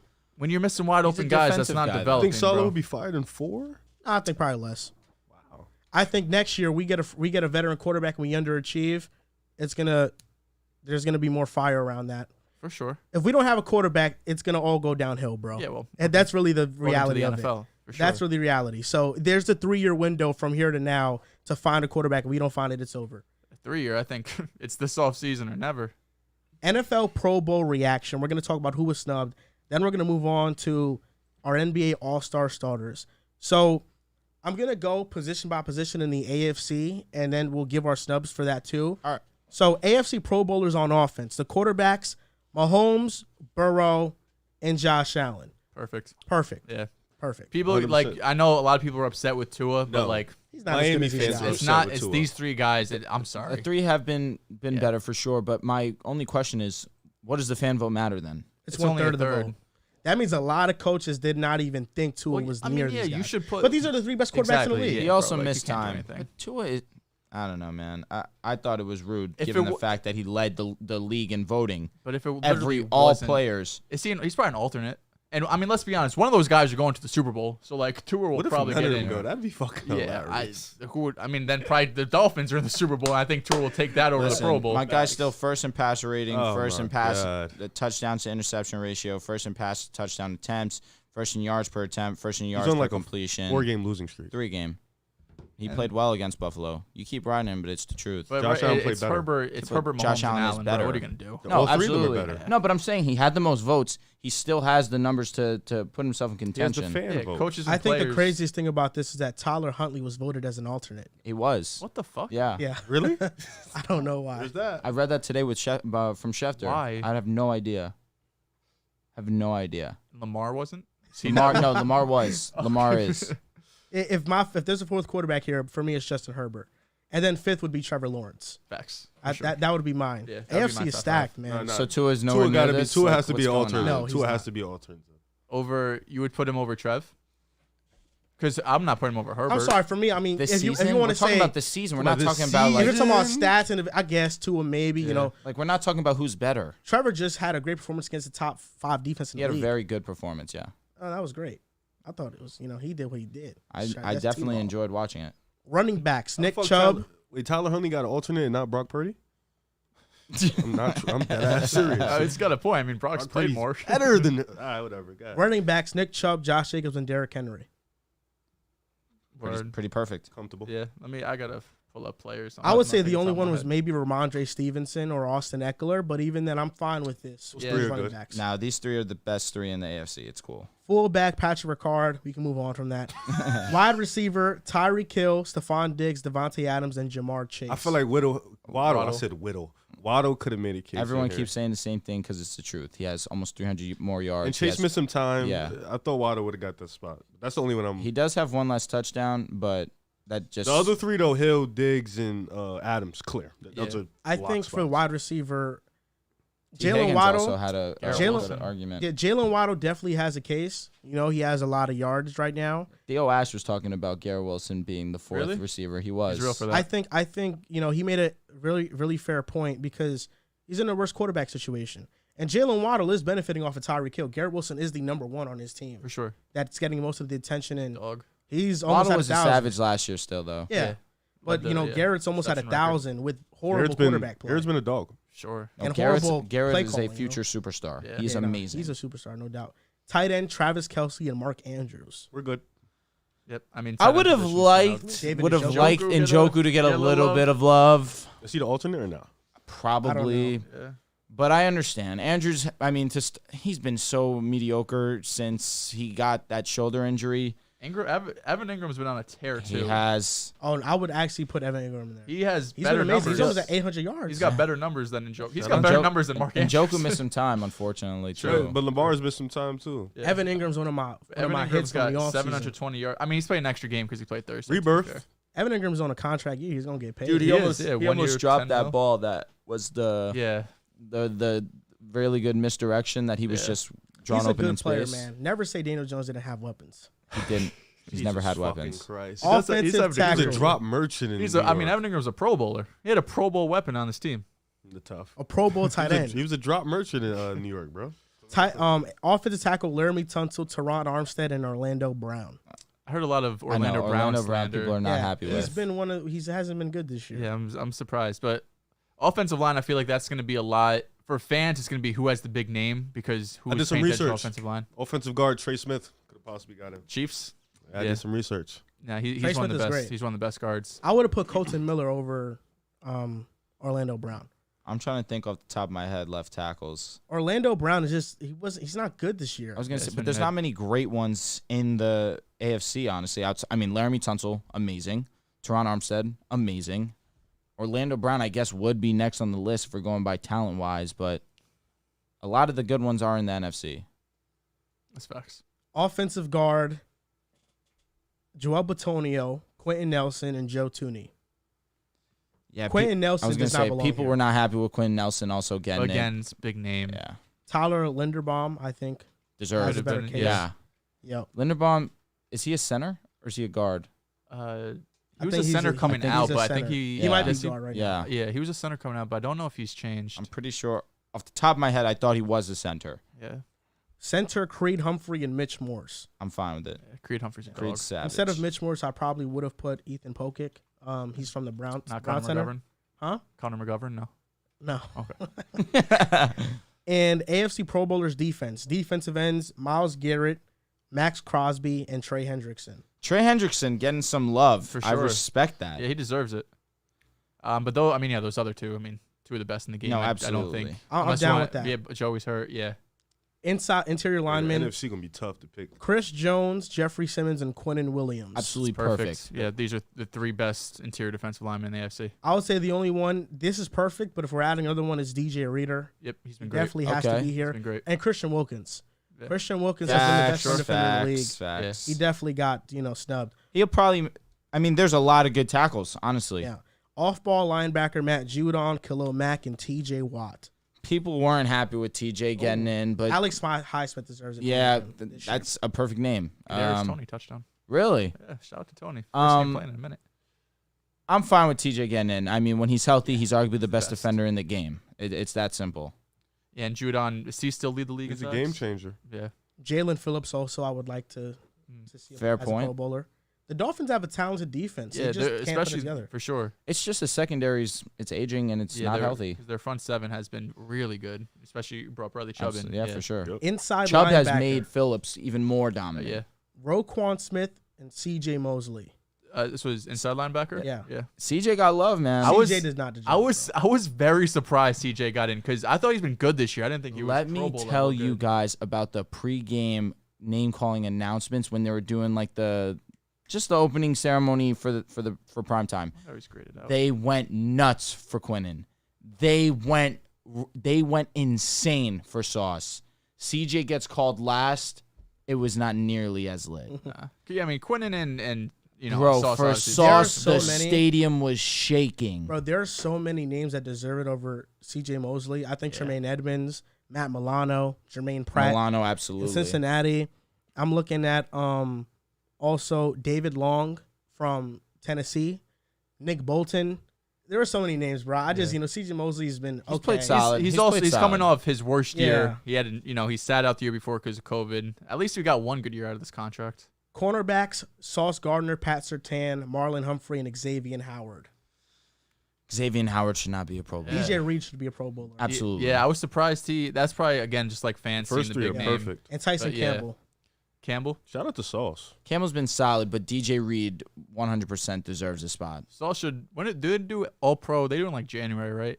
January, February. Yeah, I mean Sauce has to be on there. I mean, pro teams is open. I don't know, bro. All Pro as there's- a rookie? I'm gonna be honest. You get two. The two I don't- corners. I don't know if he's gonna be. I don't know if he's gonna be first team. You don't think so? Over- Might be second Who's going to team. be over? I think he's gonna be PS2 and JC. Sauce will be over PS2. I think you don't think Slay gonna get on PS2's been the first best team? corner in the game. I You don't can make the know. argument Sauce has. Yeah. Bro, what you're saying is fact. Yo, Tariq Woolen is also gonna get a For lot sure. of love, bro. The man coverage is very important. Obviously, not just to me, but in general. And Tariq has been unbelievable man to man. Has played more man to man than him. JC Horn has played more man to man than PS2. That's just the scheme, though. What are you gonna do? No, and I'm not criticizing him for that. But there's a reason why. Although I do believe Sherman's one of the best we've ever seen, that there's a reason why people will consensus take Darrell Revis over Sherman. Sherman Yes. was one of the most locked we've ever seen, I but know what you're saying. Darrell was man to man. He took your best receiver. He put you on an island because he was so dominant in that man to man. I feel like that's why I would lean these other guys. But it's not a slight to Sauce. He's been unbelievable. For sure. The Eagles might have like 6 All-Pro players. Yeah, you're gonna have a lot. All pro, yeah, high key. Offensive line. it'll be hilarious if I see every single all pro, all Eagles offensive line. my God. Probably they have a should good be, chance. honestly. Yeah, We'll have like one Seems corner. Oh dominant. my God. Free safety, Minka Fitzpatrick. Perfect. Minka's one of the best in the game. Strong safety, Derwin James and Jordan Poyer. Derwin to has been Jordan. amazing. I think Jordan Poyer probably, I would remove him and put in Justin Simmons in there. Justin Make the argument, missed for sure. some time, and Justin's more free safety too.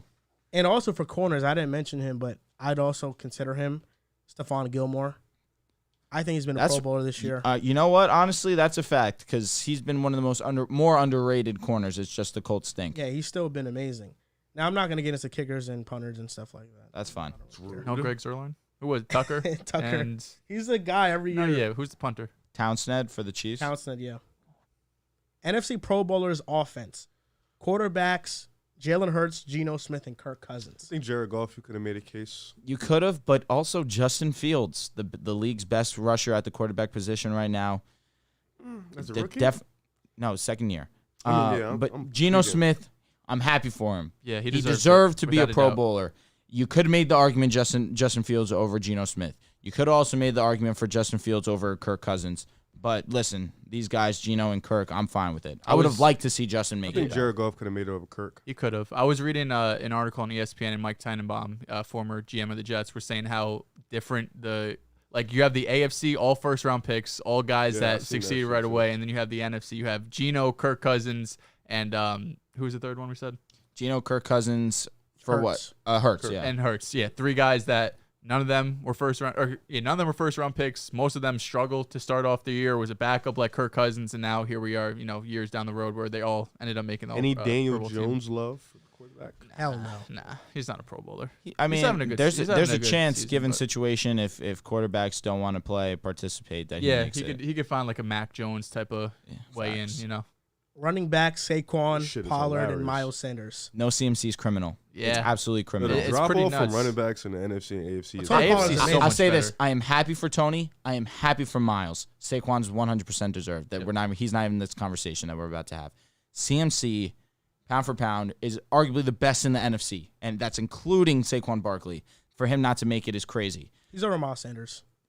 And Tony Pollard, man. I mean, he's over Tony Pollard, yeah, but I'm saying if he's taking a spot, it's But Sanders. you have to respect what Miles has Pain. done. Over Miles has 1,000 been a dog, rushing. He's 11 I think touchdowns. he's top 5, top 7 in rushing touchdowns. Best great this offensive line playing behind a running quarterback. He's Makes but he's he always has the been easiest job efficient. of any running back He's in the league. always been efficient. He just the coaching But staff you never still, believed you in still him. get love for that. DeMarco Murray, you mentioned He how had 2K though. but he also was Offensive Player of the Year. I mean, it does not matter how great your offensive line. If you produce, you get the acknowledgement. Yeah, but Sanders is producing at he just cracked 1,000. Am I wrong on that? A couple he did. weeks. I mean, we still have 2 more weeks to play. 3 more weeks. What he's gonna finish with? He'll Probably like 1,300. I was going to say 12, 13. He's at 1,100 right That's now. an amazing He has season. 11 touchdowns. Yeah, he's tweaking. I don't know. Tony Pollard would be better. No, Tony Pollard is. I think he's Pollard's deserved. better. Yeah. I think Pollard's better than Miles Way Sanders. better than him. Fullback Kyle Juszczyk.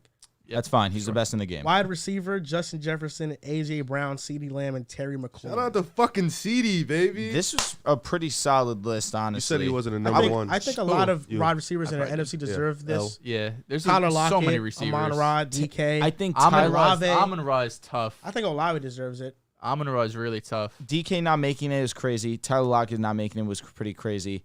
I understand that he was suspended, but off namesake, DeAndre Hopkins, it's not insane that he He's should been have really good made since it. he came back. And the fact that he has over 700 yards and he was suspended for the first 6 is insane. But I'm happy for Terry and I'm happy for CD. CD's deserving. I think that's fine. We Tight would like to end, see Amon-Ra in there, but it's hard to. I love and Josh he Allen. also, that's a fact. That's a tight fact. end George Kittle, and TJ Hawkinson. Tight end so mid. Yeah. I put Dallas Goedert over Hawkinson. 'cause he got hurt. He got hurt. That's If he tough. didn't get That's a hurt, he fair would have got in. statement. If he didn't Not get a hurt, Your he would boy have got in. Kyle Pitts, he should have been here, right? Yeah, I mean, he was ass. Played 8 games. It's a shame. Thank What God happens that when bet When canceled. Matt Ryan leaves you, Oh yeah, how's Marley Cox doing? he's doing better than Kyle Pitts. That's You a know who's low doing better than blow. Kyle Pitts? Jelani. That was a low blow. You know who's doing better than Kyle Pitts? Jelani Woods. Does he have more yards than him? Let me check. I my actually, guess is Kyle Pitts has more yards than Jelani. Okay, Jelani But Woods. it's probably like 400 and 300. Indeed. if that. Jelani Woods has 241 yards Pitts probably has like and 3 touchdowns. 3 or 400. Kyle Pitts has 356 Okay. and yeah. 2 touchdowns. Jelani doesn't play a lot. That's why. And also the quarterback play sucks. And both situations sucks. Offensive tackle Trent Williams, Lane Johnson, and Tristan Wirfs. Never in doubt. It sounds pretty perfect to me. Yeah, this is perfect. Yeah. It's just tackles in the NFC. There's a lot. I think Penei Sewell deserves consideration. Absolutely. He has a Christian catch on the year. Darrisaw, Andrew Thomas deserved Yeah, it 8C also. for sure. You know, there's a lot of guys in the NFC. Just great tackle play all around. Offensive guard Zach Martin, Landon Dickerson, and Chris Lindstorm. Dickerson is like what, year 2, year 3? This is year 2, I want to say. Yeah, he was such a highly touted prospect too, and I think he had either size concerns or injury concerns. I forget which one that made him slip. Eagles always draft well in that Yeah. line, man. I think Isaac Samalu deserves to be here. Everybody on the Eagles deserves to be here, Yeah, without a doubt. honestly. Center, Jason Kelsey. Kelsey and Frack Ragno. I Boy, think that's Kels, perfect. never in doubt. Kelsey's the best. Pro Bowlers defense. Defensive end, Nick Bosa, Brian Burns, and DeMarcus Lawrence. It's great. Yeah. No problem here. Nick Bosa's been arguably the best defender in the game. Yeah, DPOY candidate. Brian Burns is another savage. I would and take DeMarcus- Montez Sweat here over who? Brian Burns. Okay, I was gonna say DeMarcus deserves a spot. I mean, he's been a menace opposite side of Micah. Yeah, I think Montez Sweat has been definitely a Pro Bowler. He's arguably been the best player on Washington's defense. Chase Young's back now too. He is the Inside back. interior linemen, Aaron Donald, Jonathan Allen, and Dexter Lawrence. Hargrave deserves I some was gonna love. say Yeah. people aren't happy Yeah, that Aaron and Donald sacks, made I it, but think. it's Aaron He's Donald. been a Yeah. beast. Yeah. Donald's just gonna get love from everybody because he's that fucking good. Off-ball linebacker Micah, Zadarius, and Hassan Reddick. Perfect. Other player. Yeah, I mean, Perfect. you have someone in every unit. Literally. Getting Hassan Reddick was such a steal, bro. Linebacker. They don't have Reddick as off-the-ball linebacker? Is that what we just No, they had outside. No, we don't have a middle linebacker on here. Oh. Yeah. No, he is off the ball. Yeah, that's what I'm saying. So he's in the linebacker group. Yeah. I wanted one at every slot. He's an edge rusher, though. Yeah, no, for sure. Because we have a corner. Inside linebacker, Fred Warner and Demario Davis. Yeah. Where's the respect to Bobby? Dre Greenlaw, I think, deserves more respect. Bobby Wagner has been year. arguably the best middle linebacker in the game this season. Arguably, no, it's Fred Warner easily. I do think it's Fred Warner. Talent-wise, yes, the answer is Fred Warner, but this season, play-wise. No. Now, who's better on the field? It's Fred Warner. There's no debate. It's consensus. I mean, it is a debate because Bobby has proven this season that he's still in that conversation. Fred Warner's leading one of the best defenses in the league. But there's also personnel. He's not even the best defensive player on his team. No, he is. Yeah, he is. He's better than Nick Bosa. Yes, he is. I mean, they do different, completely games. different. How do you even? They're both elite. Yeah, they're both elite. Yes, he is. It's not. Look, Bobby's played great, but it's not an argument. Fred Warner. Listen, I'm gonna let you slide on this, but don't let me slide on the linebacker that's leading. That's the leader of the best defense in the league. Nah, you know what I'm talking about. You know what I'm talking about. About Bobby Take your W, bro. Preseason Bobby disrespect. From the both of y'all. Yeah, for sure. He's From having the a both good of year. y'all. Sure. Maybe PFF wise, he's having a great year. And just open your eyes and watch. It's just Nobody wants to that's watch just the nobody Rams. exactly. Nobody's watching the Rams this year. Fred That's Warner the is issue. way better than him. Cornerback: Darius Slay, Trayvon Diggs, Tariq Woolen, and Jair Alexander. James Bradbury needed a spot on here, man. Bradbury's and J.C. Horn. Yes. It is absolutely criminal That that he feels did not like it. feels like the biggest snub. 23. It was Slay. JC Who was it? It's Slay, Diggs, Warner, Charvarius and Ward deserves it, Alexander. too. Who do you take off? Probably Alexander. No, Alexander's gone. Yeah, Alexander. He has not had a better year than Horton. He has the name for sure. JC Then who do you Horn. take off for Bradbury? If you take Horn for Alexander, who goes for Bradbury? Jair's the only one that should not be here. I agree. J.C. Horn this season, 23 catches allowed. That is the fewest. 216 yards allowed. That is the fewest. Amazing. 0 touchdowns allowed. That draft class in has general. allowed a passer rating of 39.4, which is the lowest. J.C. Horn is a superstar. He deserves to be a Pro For sure. Bowler. Came Bye-bye, back off Alexander. big injury. Came back. No, I like really him better than lost. PS2. That's me personally. JC. Yeah, They're both dogs. I like JC. They're both a lot. That dogs. class of cornerbacks is nuts. It Yeah. is. Free safety Quadre Diggs.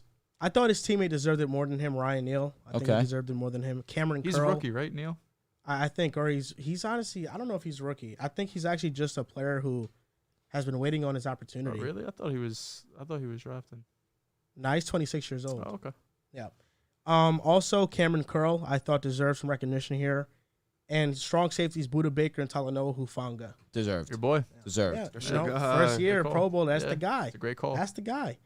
Now, on to the NBA, All-Star starters. Let's talk about it. I'm excited. I'll start with my list first.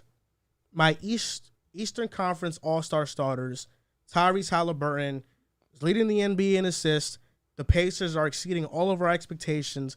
And I think all around, he's just been the best point guard in the Eastern Conference. Shooting guard, Donovan Mitchell. The Cavaliers made a big-time jump, and that's because of Donovan Mitchell. They're one of the top teams in the East because of the impact Donovan Mitchell has made on this team. Front court, Kevin Durant. I mean, this guy, he's the first player to average 35 and 5 and shoot what he's shooting percentage-wise from the field. Bro, his mid-range is basically just counted. It's going in. Yeah, he's the second best mid-range shooter in the league statistically. First is Jokic. And KD's defense has been elite this season. The Nets have turned it around. They're 12-1 in the last 13 games. They're an elite team. Giannis is in my front court. Easy. It's Giannis. And Joel Embiid. Recently, he's been on a tear. Embiid has been otherworldly. He has. He just had 44, last night. Leading the league in points. Yeah, this guy, Joel Embiid, last year he led the league in scoring. And the last time a center did that was in 2000. He's already doing it this year again. So Joel Embiid definitely deserves it. Obviously, the snubs are Jason Tatum. I don't think Jason Tatum's been better than KD, Giannis, or Embiid this season. I don't think so. Trae Young, he's been too inefficient for me this year. And Darius Garland has been amazing, but I think Tyrese means more to his team right now. No Jalen Brown. I feel like that's a snub right there. So we're doing East Over first. who? You could argue Tyrese Halliburton, man. I understand Tyrese has been. Yeah, Tyrese Halliburton has been very good, and sure. what your argument is sound. He's been fantastic, I think that the winning matters here on top of the fact that Jalen's averaging almost 27. So you're just going East first, and then we go all East? Yeah. Okay. So Drew made me do 2 because Steph and AD are going to end up back. So facts. Yeah. AD will probably be back. So in the East, I changed mine a little bit because I got Donovan and Jalen Brown in the backcourt. I wanted to give Jalen Brown some love because he has been on a tear statistically. And then Donovan Mitchell, I don't think I need to say too much. Best player on one of the best teams in the Eastern Conference. He just had a 40-ball the other day. He's been amazing. And then my front court, I always go back on because these 4 guys, Tatum, KD, Giannis, Embiid, they all could have a case. They should, But honestly, they need to find a way. But they for need this to one, start. I put KD, Giannis, and Embiid as my front court players. I do have that. KD has been fucking otherworldly on the offensive end and defensive end. Giannis and Embiid has been one of the best two-way players in the NBA. He's back to leading the league in scoring. So that's my 5 for the Eastern Conference. I got Mitchell, Jalen Brown in the backcourt, and then Embiid, Giannis, and Kevin Durant in the front court. It's unfortunate that Jason Tatum is not going to be on my ballot either. He's deserving to be a starting Eastern Conference player. It's deserved. Smart. But it's just Kevin Durant is arguably the best player in the NBA. He's playing that great basketball. Kevin Durant has been otherworldly. The Nets as a whole have been playing great basketball since Jack Vaughn has taken over. Joel Embiid leading the league in scoring. I really don't have to speak that much about him. Same with Giannis Antetokounmpo. You can just lock that in. So long as Giannis is playing in the NBA, he will be starting for the Eastern Conference. I have Donovan Mitchell and Jalen Brown as my starters for the backcourt. Donovan Mitchell has been fantastic. He's a part of a unit that, shockingly enough, they are the best defense in the NBA right now, and he's a key component to them being one of the better offenses. He has been fantastic, just lighting it up every single night, it seems. And Jalen Brown, who's continued to get better season to season. He's up to scoring points per game every single season since coming into the NBA. He's averaging almost 27 this year. I feel like he's more than deserving to start the All-Star game this year. Yeah, we're all going to have damn near the same guys. Normally, I'm not biased. I feel like my takes are very on the straight and narrow, but I only get one vote here, so I have to vote for my guys. In the backcourt, Donovan Mitchell. I have Jalen Brown. I see the argument for Halliburton without a doubt. He, leading the league in assists, if not the best passer in the game. Pacers are having a better year, I think, than everyone anticipated.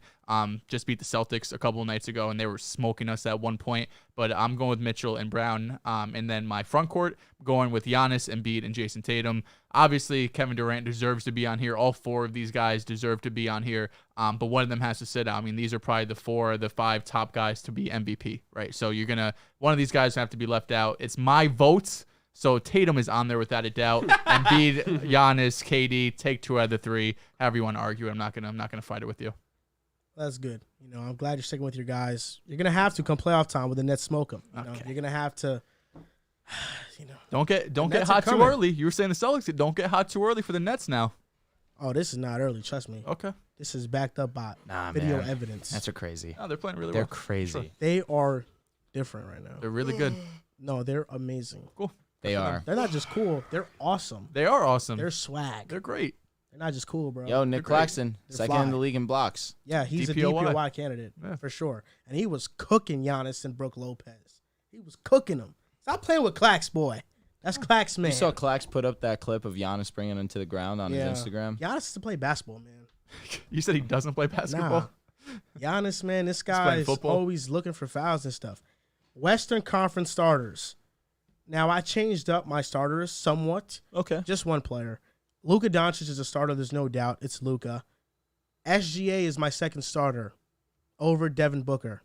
I'm going to have SGA over Devin Booker. What the fuck? What do you mean? What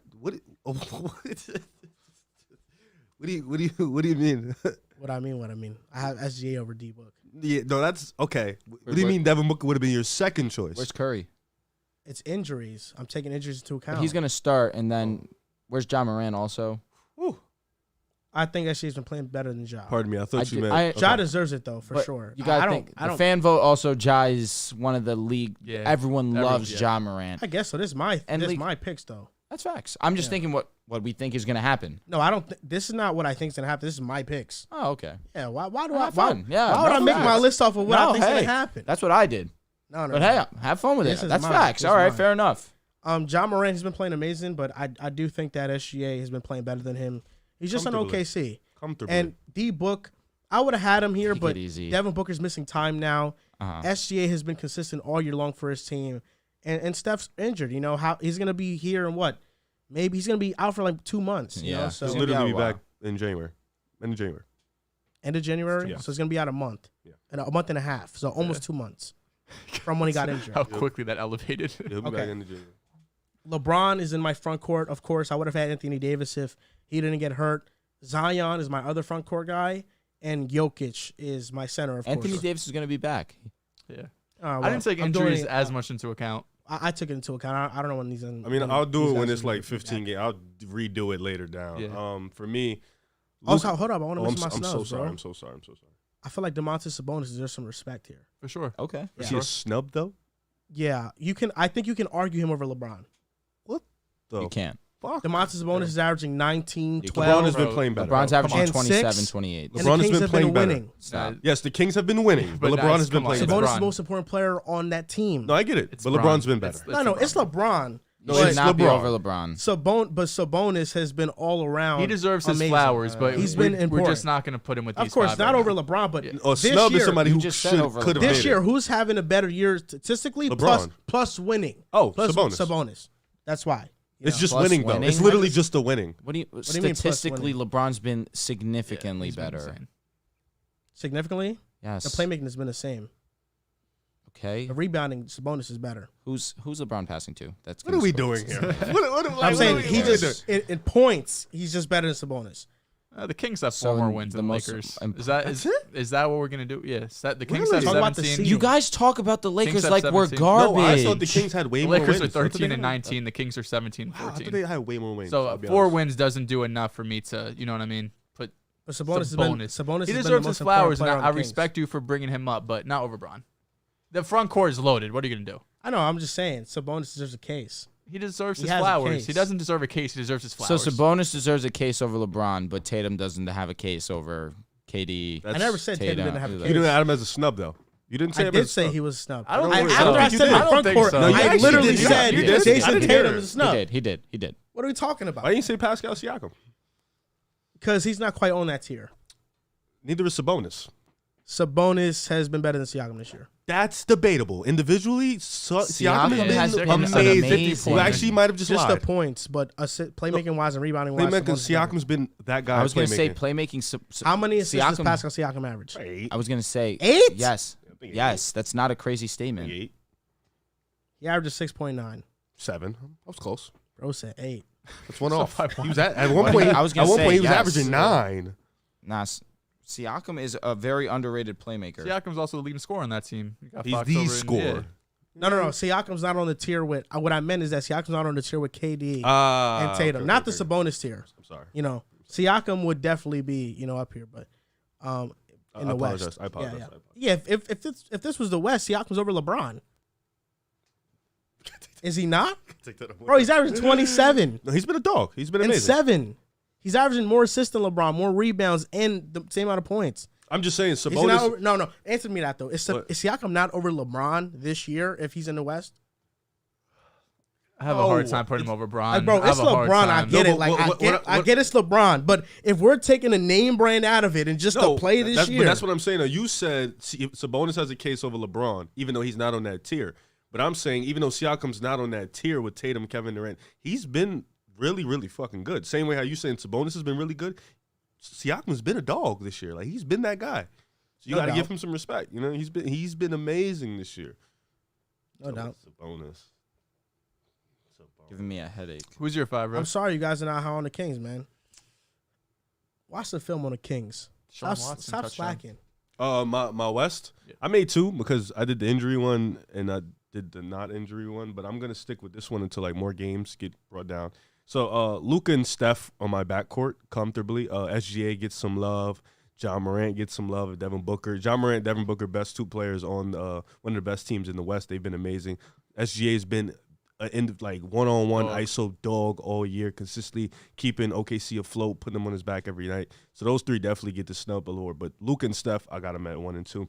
My front court, AD, LeBron, the Joker. I think those 3 guys have been fucking amazing this year. I think they've been pretty much dogs. That's pretty much it. I mean, I don't like. I wouldn't put Paul George as a snub.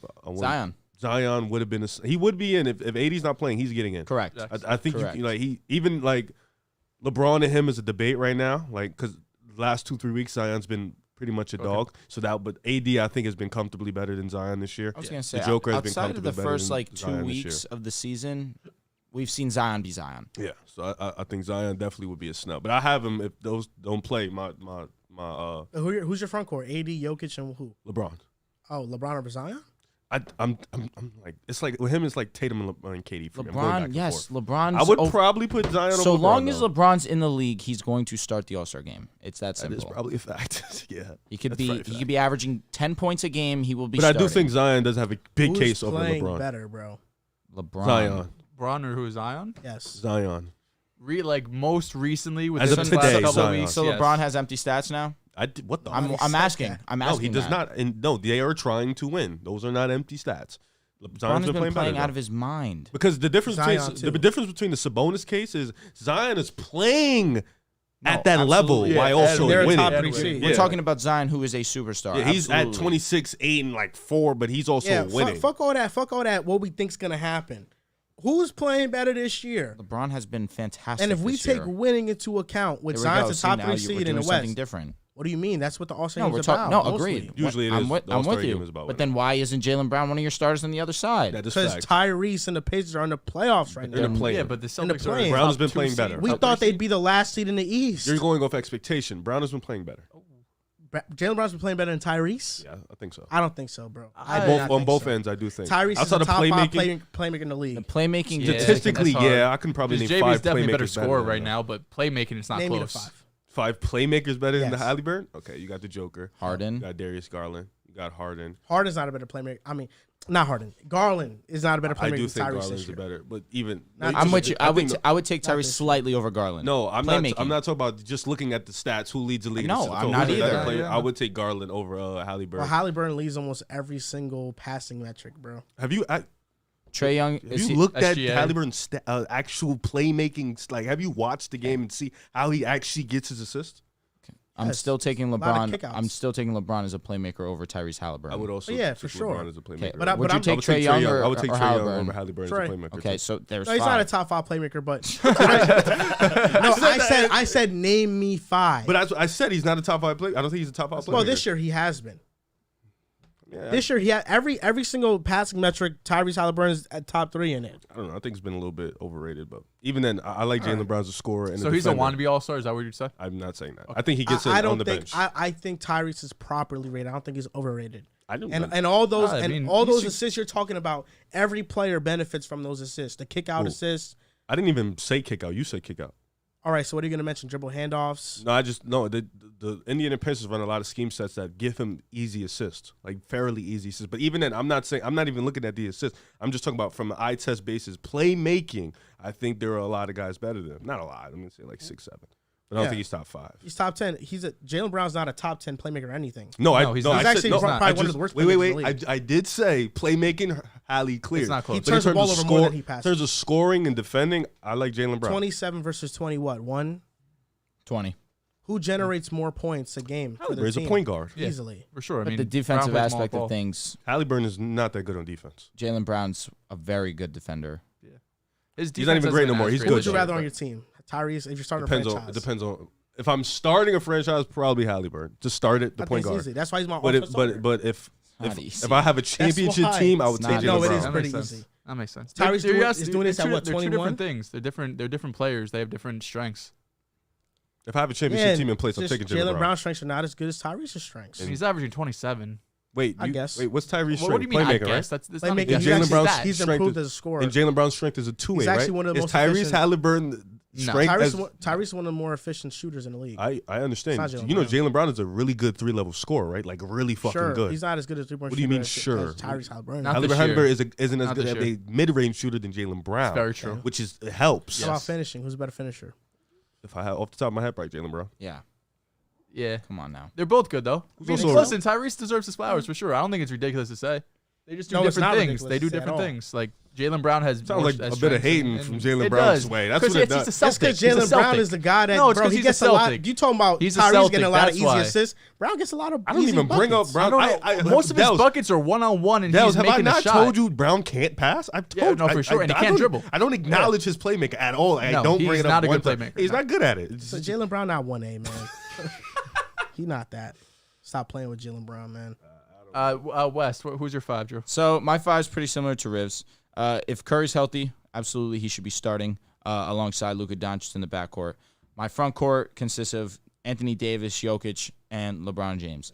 If Anthony Davis, for whatever reason, is not able to go, I do have Zion Williamson as the guy who will take his spot. I mean, it's pretty set in stone here. Luka Doncic has been one of the best players in the NBA. Steph Curry, people were arguing that he was the best player in the NBA when he was playing. He was playing out of his mind. The splits that Steph Curry was putting forth was video game-like. Jokic right now, who has seemingly taken the lead in the MVP ladder once again, he's just been somehow better than he was last year. Defensive side of things could definitely be a little bit better, but offense, no one provides what Jokic provides at that position. Anthony Davis has been a superstar this year, like he's always been when he's 100% healthy.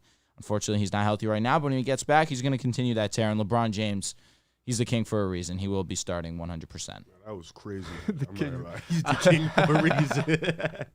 I have the same 5 as you, Drew. Luka and Curry in backcourt, AD, Jokic, LeBron in the front court. I feel like this is more set in stone than the East, right? You can make the argument Tyrese over JB. We talked about those 4 guys. That was a Giannis, fun one. Embiid, Tatum, shooting KD. 30% from 3. Who? JB. I know. I thought it was like 33. It is 33. Yeah. Oh, I thought you said 30. Sorry. It's mid, bro.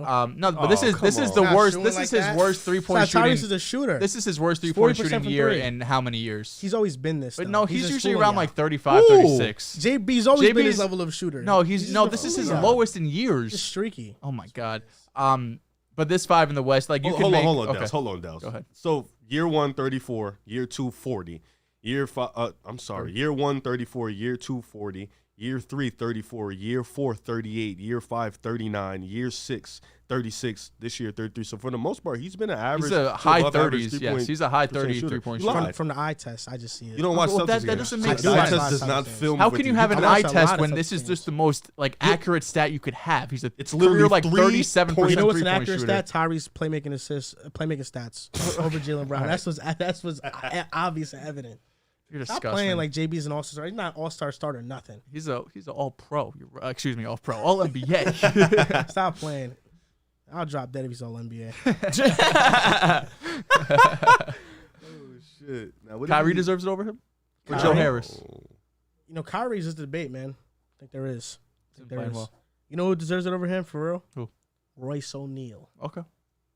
Talk. Royce O'Neal's been good, man. He's been solid. That was a good pickup. You know, what was that debate in the offseason we had about the Nets role players versus the Celtics role players? It's looking like the Nets role players are better. I mean, the Celtics just cold right now. But No, I'm still taking Brogdon, Smart. Not that you're just cold. Just Derek. looking at it from top to bottom, Nets role players look a whole lot better. Okay. One of your main role players is Sam Hauser. He can't even hold a candle to Yuta Watanabe. That boy can shoot that shit, though. He's a He's stroker. been mid. He's been mid. No, he's been hot recently. He got cold, but he's a shooter, bro. He's gonna be been hot. And cold. like what, the last 2 games? What about the last 10? You're 5-5. You're mid. Yeah, we're 5-5, middle of the pack. You know who's coming? The Nets. 2 games behind first place. Right. Stop playing. April's a long way away. The Nets are in 4th. Yeah, but they're 2 games behind first. No, I'm just letting you know they're in 4th. Yeah, but they just beat the Bucks. Cool. They climbed up. Yeah. They're gonna sweep the Cavs. When do you face the Cavs? The Cavs just beat the Bucks and Yeah. did much. And they did you see what D-Mitch did to Giannis? Did you see what he did to that boy? Nah, Mitch has been on style. Monday, Cavs versus Nets. They're I'm playing. ready. Yeah, the Cavs just got smoked by the Raptors. Oh my god. They're starting Juancho Hernan Gomez. Yo, what happened to your boy Gary Trent? He's coming off the bench now. He's been coming off the bench. He's mid. He's been the 6th man. No, he's actually mid. But to get on, so you said Cavs Nets Monday, right? Yes. We'll see you in the playoffs. You should watch that game together. I'll pull up on you. You said pull up on me? I'll pull up. You will never pull up on me. I live 58 minutes away. I'll go that far to see you, bro. Drake London, man. I'll go that far. You worry about the Bucks and Boston. You need to be worried about D-Mitch and them boys over there in the land. So you skipping Nobody steps. worried about them. You skipping KD steps. better than D-Mitch. We know that. Who's guarding Kevin Durant in that series? Nobody. Who's guarding D-Mitch? Your Royce boy O'Neal? Isaac Okoro, bro. He had 14 yesterday. He hit 2 I threes. did see that. Our boy did it. Who's guarding D-Mitch? Royce bum-ass O'Neal? No, he's not. Good this year. Yeah, he's not guarding D-Mitch. Joe Harris. Are you serious? He's been a good defender this year. But are you serious? Have you seen him this year? His statistics. You lock up NBA University. I know what stats you're looking at. I know exactly what stats you're looking at. He had him as like a top. He was one. He was one. He doesn't guard anybody. No, that was crazy. Because Joe Harris is not the best defender. Mitch is going to give them 40 Are we talking about who's a better defender between JB and Harris this year? Oh my God. It's Harris. Relax. Look at Harris's matchups. Let's see in the playoffs. Harris, let's see in the playoffs who's a better defender. Who's a better defender, KD or him? KD, baby. KD or who? KD, easy money KD sniper. or him. We don't know we who don't know him the is. second JB. player is. Oh, yes. This year it's definitely been KD. KD and Jason Tatum. It's been KD, baby. This year, it's been KD, so baby. far, yes. Easy money sniper. Respect him. The Celtics, you're just getting us when the Celtics are cold and the Nets are hot. When the first 2 months of the season, you were off the Nets. You said Steve Nash. Oh my God. Wait, hold up. Finish your sentence because I wanna actually touch on that. What were you about to say? I already Dehls? know what you're gonna say. You're gonna say this is a different team. You have a different coach. You got Vaughn and not Nash. I get it. You've been saying it, but I'm just saying when the Celtics were hot for the first 2 months, you were quiet. Now the Celtics are cold and the Nets are hot. Now you're all over it. Like, bro, everything's going to level out eventually, and we'll see who's the better team come playoff time. It's the Nets. There's 82 games. Teams are going to go hot and cold. The Nets are going to have a cold streak. The Nets are going to have 10 games that go 5-5. Are you ready for that? You think so? Yes, bro. There's fucking 60 games left, 50 games. I don't know. I don't, with the net, how the Nets playing, I don't see like that. 50-something games left. I don't see that, Dehls. Well, the Celtics were playing like the best offense in NBA history, and they went cold. Now listen, it just happens. Now listen, Dehls. 50 games. I want to touch on that because when Drew was here and he said the Jets are going 0-5, and you flipped out, the Jets might very well go 0-5. Yeah, Mike White. But it's because Zach Wilson played, right? Because he started. I mean, I think we would have won one of these 2 games. Yeah. So, Mike White was the guy, right? Nets has Steve Nash. They kick him out. They got Jacques Vaughn. It's different opinions, man. It's not the same thing. Yeah. The talent was always on his team, though. And I was just sold on the talent. Steve Nash just couldn't maximize the talent. I don't disagree. But now you got a coach that's maximizing his talent, and now you're seeing what I saw on these Nets all along. I'm not even saying that. Like, that's fine. Different coach. The team has completely flipped. That's an obvious. You told me that the Nets shouldn't even be considered with the Celtics in the offseason. Well, yeah. I was right until they fired. I thought Steve Nash was going to be the coach. That's your mistake, man.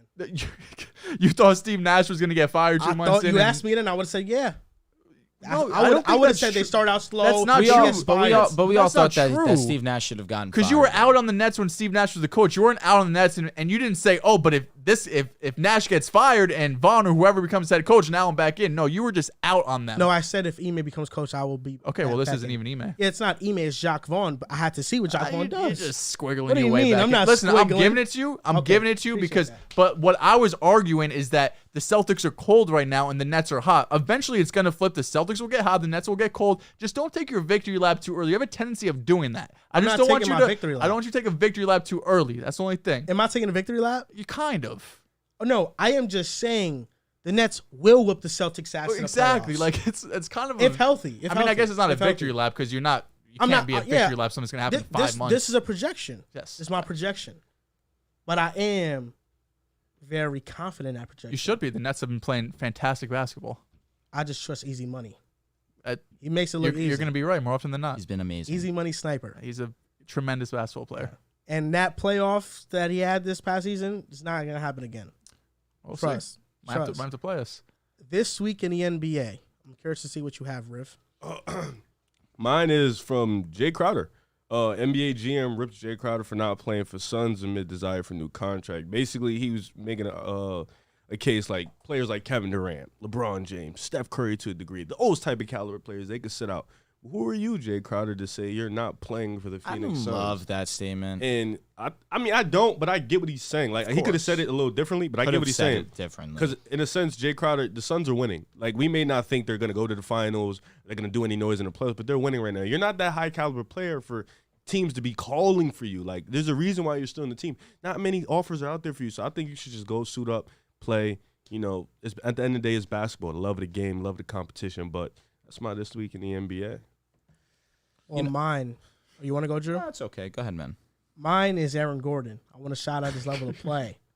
17 points per game, 6 rebounds, 2 assists. He's having a career year. He's shooting 61% from the field, which is 9% higher than he previously ever had, which was last year. And he's shooting 39% from 3. And he's been one of the best defenders also in the league and on the Nuggets. It's been very important to them. And I think Aaron Gordon is definitely a guy I want to shout out because he's been really good. But Aaron Gordon being this good just showcases how great Nikola Jokic is. The fact that he can turn Aaron Gordon into an efficiency god, just as a credit to Jokic. Jokic is the best playmaker in the NBA. You can argue he's the best player in the NBA. And listen, right now, he's the leading MVP candidate in the NBA. That's what Jokic is. If the season were to end today, my vote for MVP is Nikola Jokic. That's my guy. You want to go? So my This Week in the NBA was going to be highlighting Kevin Durant. But after last night's events, I feel like I'd be doing Star J. Barrett injustice by not highlighting what he's been doing recently. So RJ Barrett this season actually has a better true shooting percentage than Fred VanVleet, Jamal Murray, Jalen Green, Klay Thompson, DeJounte Murray, Gordon Hayward, Kevin Porter Jr. Last night, we saw RJ Barrett put on a virtuoso, 44 points. And would you believe it that RJ Barrett is the only... Did you say Jalen Green? Yeah. Bro, you know he's shooting like 30% from the mid-range and 30% from the three, and he's not a good finisher. No, for sure. He's not been good. Yeah, Jalen... No, for sure. Jerick McKinnon, fucking savage. So, thank you. What I want to say about RJ, he is the only player in Knicks franchise history before the age of 23 to have multiple 40-point games in one season.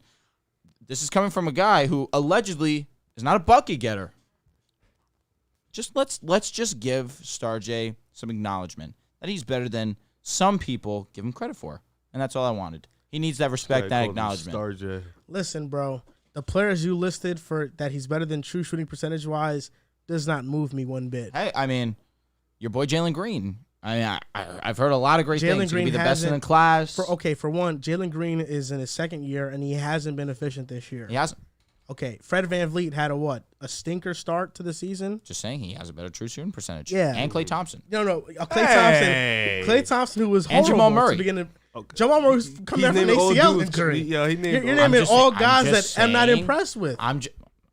These are guys that have respect in the league that RJ does not have. I'm not impressed with RJ being better than them true shooting percentage-wise. Really? No, true shooting percentage? I am not. Okay.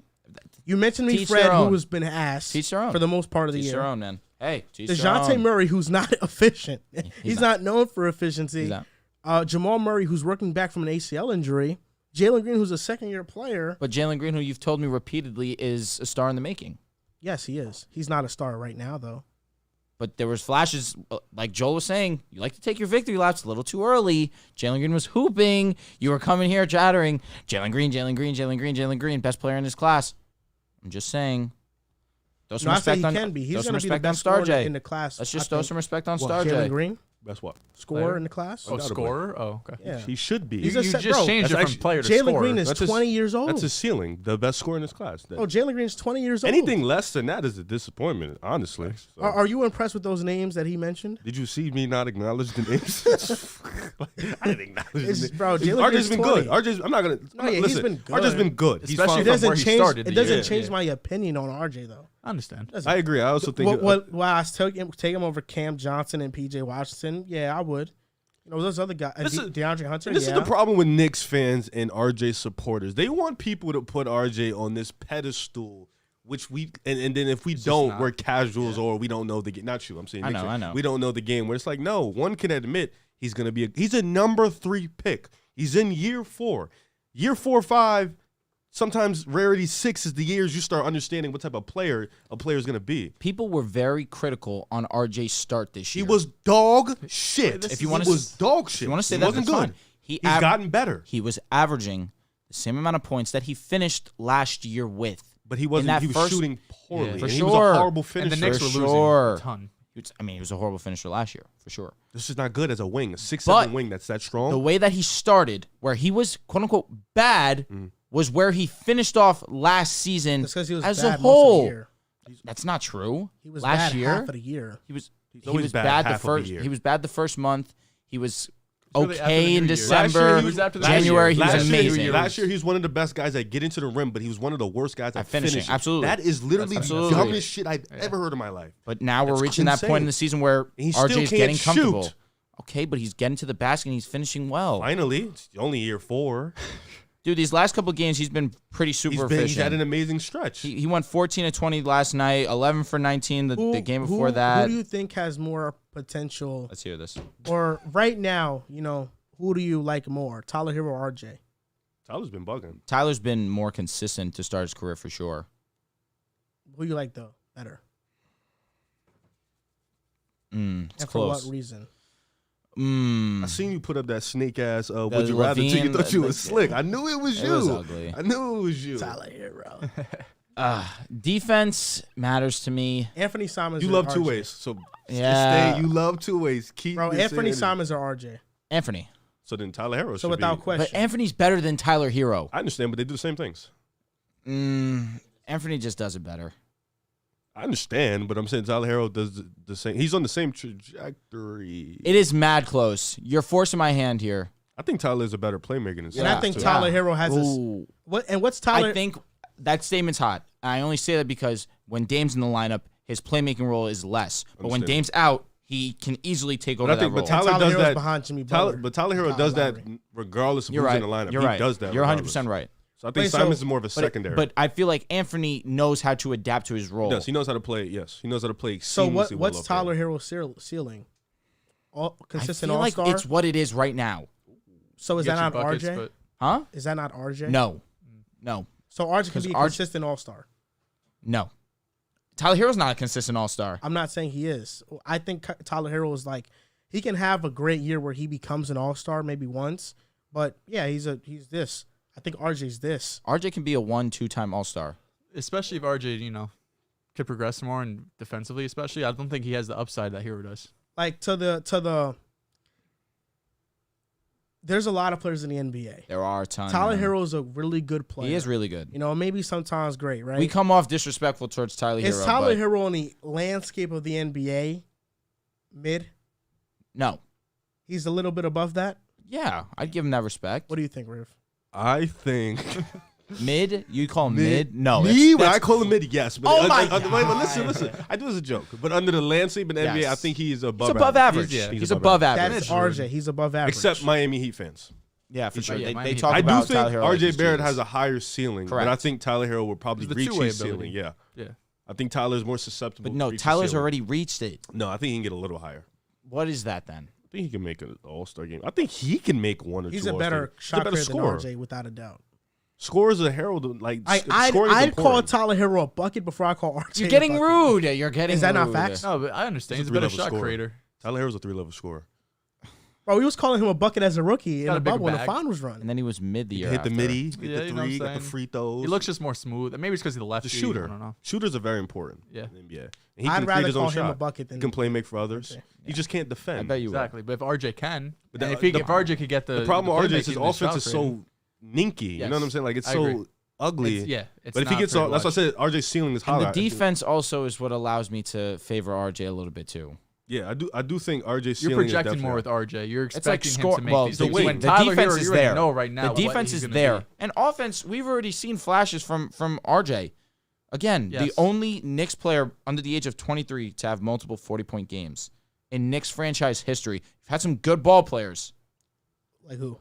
I mean, do we want to talk How many about great Patrick players Ewing, under the age of 23? Walt Frazier. Under the age of 23, though. Michael Jordan, LeBron James. No, I'm saying for the Knicks. For the Knicks. Carmelo was what great player? What Patrick great Ewing player was under 23 they have that RJ could be in that conversation? Patrick Ewing was a rookie at 23. Got it. That's why I like this. The list is probably very small. But I would say RJ's tough because in the league now, wings are so tough. That's a feel-good stat, but it's not a stat that I'm like, oh, man, RJ, this guy. If it was like a Lakers stat, oh, shit, the Lakers, they got a lot of players. That makes sense. That's impressive. They also cheat to get all those players all the fucking time. Who? Fucking But clowns. the Knicks, I don't even think Bernard King is a Knicks legend. I don't think Bernard King was 23 with us. It was a coin flip, bro. What the fuck is that? I mean, they were doing that back in the that's day. that's so terrible. It was. Yo, so Knicks legends, Patrick Ewing. We have a lottery right now. He was a rookie at 23. Yeah, but it's still Patrick random. Ewing. Yeah, he was. Amari Stoudemire, when he had a great year, was over 23. Traded. Bernard King was 26 when he was on the Knicks. Okay. Walt Frazier, I guess ring. you can name him, but I'm going to see how old Walt Frazier was when he was a rookie. He was 22 years old, and he didn't average more than 30 minutes per game until his second year at 23. He averaged 17 a game. Throw some respect on what RJ's doing, man. It's just not Takes a lot moxie. of players that he's over. It's just a like who very nitpicky stat. It's Kevin Knox and Mitchell Robinson. Hey, maybe if you guys knew how to draft, KP. maybe he'd be in better company. Yeah, no doubt. Why you just cook like that? My this week in the NBA, there's been some rumors and speculation. The Bulls have been not the hottest team as of recent. Hey, we're hot. You got to win. Three. You're 3 in a row now. Oh, my bad. I'm so pissed off. I don't keep up too much. Bro, I know. I'm actually but there's furious. rumors that There's Zach a shift, LaVine, bro. there's an exec out there that believes he wants to go to the Lakers. The Lakers are in conversation with every player, but it does seem like LaVine is. You need another shot creator. You need another guy who can shoot, right? Defense probably not there exactly, but you can only get so much. Now, what does the package look like in return? They have nothing. That's the hard part because it makes sense for the Lakers to go and get LaVine, but that would probably be the biggest trade of the season if LaVine does get moved, especially to the Lakers. Obviously, one of the biggest brands in basketball, not playing the best basketball, but bro. you get AD healthy, LeBron and LaVine for the playoffs. I mean, that's not exactly a team you want because they're going to be a low seed. They're going to be a play-in team probably. They'll probably win the play-in, and then one of those top dogs, Nuggets, whoever else. They gonna have Pelicans. to see us. That's what Draymond said? They gonna have to see us. That's what Draymond said? What? He said yesterday or 2 days ago, he was like, I feel bad for whoever the 1 or 2 seed is when they got to see us. He said, I would hate to play Steph, Clay, Wiggins, and Dre in the first round. He's spitting. He's spitting. But in terms of the Lakers shit. He's really taking my mindset when it comes to the Warriors now. What? We're really similar. Lakers and the Warriors. The difference is we literally have the best starting 5 in the league. You do have a really good starting you 5. You do not. We still have arguably the best duo in the league, though. You don't have the best small forward in the league anymore. Who's better than him? Kevin Durant. He's not a small forward anymore. Tatum. I would still take LeBron. No, you're a fan. I get that. But Tatum's better. At what, though? Everything. He's better than LeBron? Yeah. At Tatum? everything? No, I was trolling there. But yeah, he's better than LeBron right now. I don't know. Really? I don't know. You didn't even have LeBron in your all-star starters. That's because I took winning into account. You're gross. Oh, okay. I didn't have Tatum as an all-star starter. Yeah, because you're a hater. No, it's because KD's better just than No, him. you indeed are a Celtics hater, but I Yeah. think Katie's How? argument, bro. Katie? No, it's a fine argument. Like it makes sense. But obviously, you are KD also, playing great. you're not But going to get away from that. You are exactly, also you're a Celtics fan. hater and you Yeah. love the Knicks. You love the Nets. So that's why KD's over Tatum. I'm not a Celtics hater. You are undoubtedly a Celtics hater. I'm a doubt. truther. You're a there it bigger is. Celtics hater than I am a Nets hater. Nah. Because you just talk about the Nets and bring up the Celtics. I just talk about the Celtics. I never bring up the Nets. Nah, you're a bigger Nets hater, bro. No way. You had your heated moments on the pod in the offseason. Oh no, the Nets don't stack up with us. They got No, but that was the swept. Nets They got all Celtics this. debate. No, You know. bring up the Nets and the Celtics are the next thing out of your mouth. The Nets Celtics debate did not happen because of a topic. It happened because of the conversation. I don't remember how the conversation started. But in the offseason, it was ridiculous to say. Because the disrespect was ridiculous. No, it wasn't. So I'm just being honest about the Celtics because we're gonna get into the East and the West later in the show and we'll talk about it more. Let's get into Boom Fantasy because right now there's a lot of games going on. But because we want to save these... I'm sorry. Before you continue, I have to read this comment out loud because this is easily one of the stupidest shits I've ever seen in my life. Okay. I'm so sorry. Shout out to Ramiz Rizwan. I don't know if I said it right, but you're going to get a special shout out because you just said some bullshit. Tatum is better than any version of Lakers LeBron and first stint Cavs LeBron. What are we doing here, man? You did this. You did this. I needed it to be vocal because first stint LeBron Cavs is crazy. This comment was said because of you. First stint Cavs LeBron. This comment was said because of you. That's crazy. I would never do that.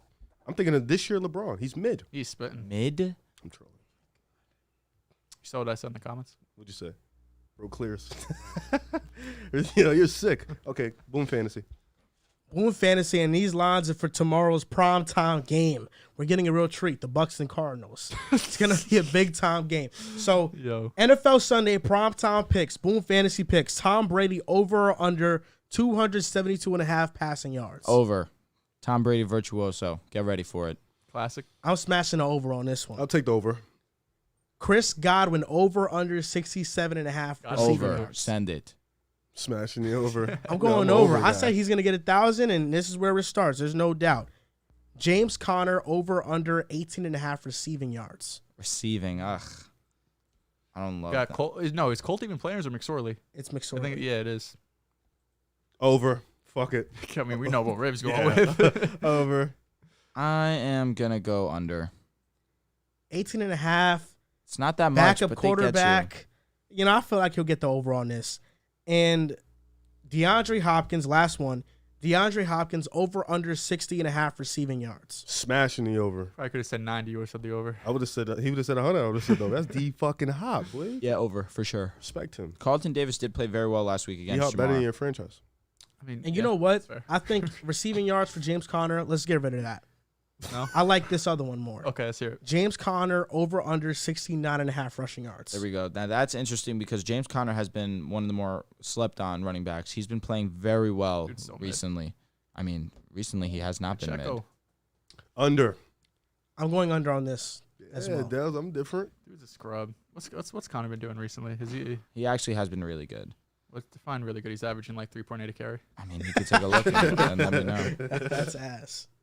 He was just giving a number. Yeah. Receiving.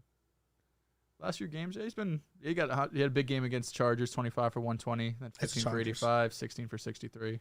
He's been very firm. He's averaging 4.1 attempt this year. Okay, he's back. Yeah, why don't you do some research? He's mid as fuck. He's mid. He is mid. I'll be honest. James Conner's mid? Yeah. Okay. He's got 620 yards and 6 touchdowns. So our He's a Boom touchdown fantasy merchant. picks. Last year he was. This year only 6. Six touchdowns is tough. It's fine. So our Boom fantasy picks for Sunday Night Football: Brady over, Godwin over, Hopkins over, and Connor. We're taking the under. Make sure you guys download Boom Fantasy. Link is in the description and in our bio. Trae Young. Hold on. There was a report. Hello? Hello? I'm in my podcast. Who is it, bro? Dude, put it on speaker if you're real. I can't really answer that right now. I literally answered your phone while we're live. It's got to be GF. Okay. Is that Z? No, sorry guys, that was my aunt. Very important call. I'll Okay. take that. Fair enough, No man. problem. Trae Young, there was a report that came out that said he's potentially requesting a trade if the Hawks don't go on a playoff run. I want to hear your, because I saw your trade. It sucked. My trade did not say. That trade was poopy. It was really, It you was could have so done way bad, better. bro. It was Like, so you know what bad. I think you did? You got high, and it was like 3 in the morning, and you cooked that shit up, smoked out. Because you've done so much. Like, you do really great work in the trade department. I knew that when you was definitely like 3 in the morning. I'm cooking up. Let me just put Bro, this it in. needs to be more than 2 firsts. Yeah, come on, bro. Well, bro, that's Put Terrence just come Ross in on. the deal. The picks is whatever. Like you know Picks what I'm saying? need to be Nah, something the for pick- Trae Young. That's why, I wanted some realism. Gobert just went for 5. Oh, Henry just broke one. Tackle him. I have trades for Trae Young. I have 3 trades, Here we go. and listen, there are teams that I don't think it makes sense to trade for Trae Young. The Raptors are not one of them. The Timberwolves are not one of them. There's a lot of teams that I just don't think it makes sense, or they don't have a realistic trade package. The Orlando Magic is interesting. The Hawks would receive Jonathan Isaac, Terrence Ross to make the contracts work. Like the first 2 names. Why could you? Come on. Who else am I gonna put? Huh? Who else am I gonna put? Jonathan Isaac. I mean, at least for someone that and you have Markelle like 2 Fultz? firsts in there. I would rather have Fultz than other 2 guys. Wait, I want to hear it. Guys, say the whole trade again. Jalen Suggs, Mm-hmm. Cole Anthony, Mm-hmm. Caleb Houston, Damn, you just okay. I would start with those Magic guys. and Bulls first round pick this Mm-hmm. upcoming draft, Yeah. and good. 2 more first round picks in 2025 and 2027. So 4 total firsts. Yes, The 4 total first are fine. You I won't put Markelle Fultz in here if they're getting Jalen Suggs and Cole. You don't think No, the but Hawks, you shouldn't keep Markelle Fultz if you're getting Trae Young. Why not? I think you should keep Suggs. He has more potential than Markelle, I mean, yeah. and I think the Hawks are going to want to play with. wouldn't the Hawks want Franz? They're not getting Franz. Franz is not. Franz gonna is be traded. Franz is and on. Boncaro is not going. They're untouchable. Franz is Yes. untouchable for They Trae. are. They are Franz is untouchable. untouchable, high key. Wow. You need to fit wing defenders around Trae if you're getting him. So he has to be That's untouchable. fair. It's just Trae's. I think the 4 picks are cool. You might have to throw in a couple more second round because you got to remember Rudy Gobert broke the market right now. No team wants to be that first team to fuck up the next market. You know what I'm saying? So I think you have to throw in maybe like 2-3 more second rounders. But the players, Suggs, Anthony, Okay. Caleb Houston. Left up. I think they would probably want Fultz more because they still want to compete, and I think Fultz is more ready to compete now. Cole is fine. You know, he can come off the bench, be that 6-man scorer. That's tough. Orlando. So what else would you have to add in if you're Orlando? Because obviously we don't like this trade for the Hawks. Well, I feel like if the Hawks are trading Trae Young, they're not trying to compete right now. They're trying to tank. Yeah, but then it makes why would you trade for You just got DeJounte? DeJounte. You paid John Collins last year. You still got Clint on the deal. That means everybody's going. If Trae goes, Well, it's in the everybody offseason. Trae, if he asks for a trade, it's going to be in the offseason. Right. So I think they'd probably blow it up. But the Magic starting lineup would be Trae, Franz, Paolo, Bol, and I think Orlando is beautiful. They get Trae.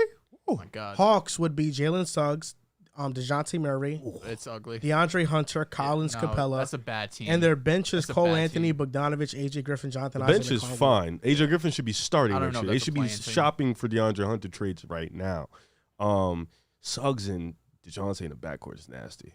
I won't lie to you. Defensively, it's great. Trey would have to force his way out for this to happen because it makes no sense for the Hawks just to give up on him. We see his potential. We've seen him go to an ECF. You want to call it fraudulent or not. It was regardless, we've seen that he could be the best player and go to the ECF. You just got DeJounte. You've played 30 games together, and now Trae Young is going to blow it all up.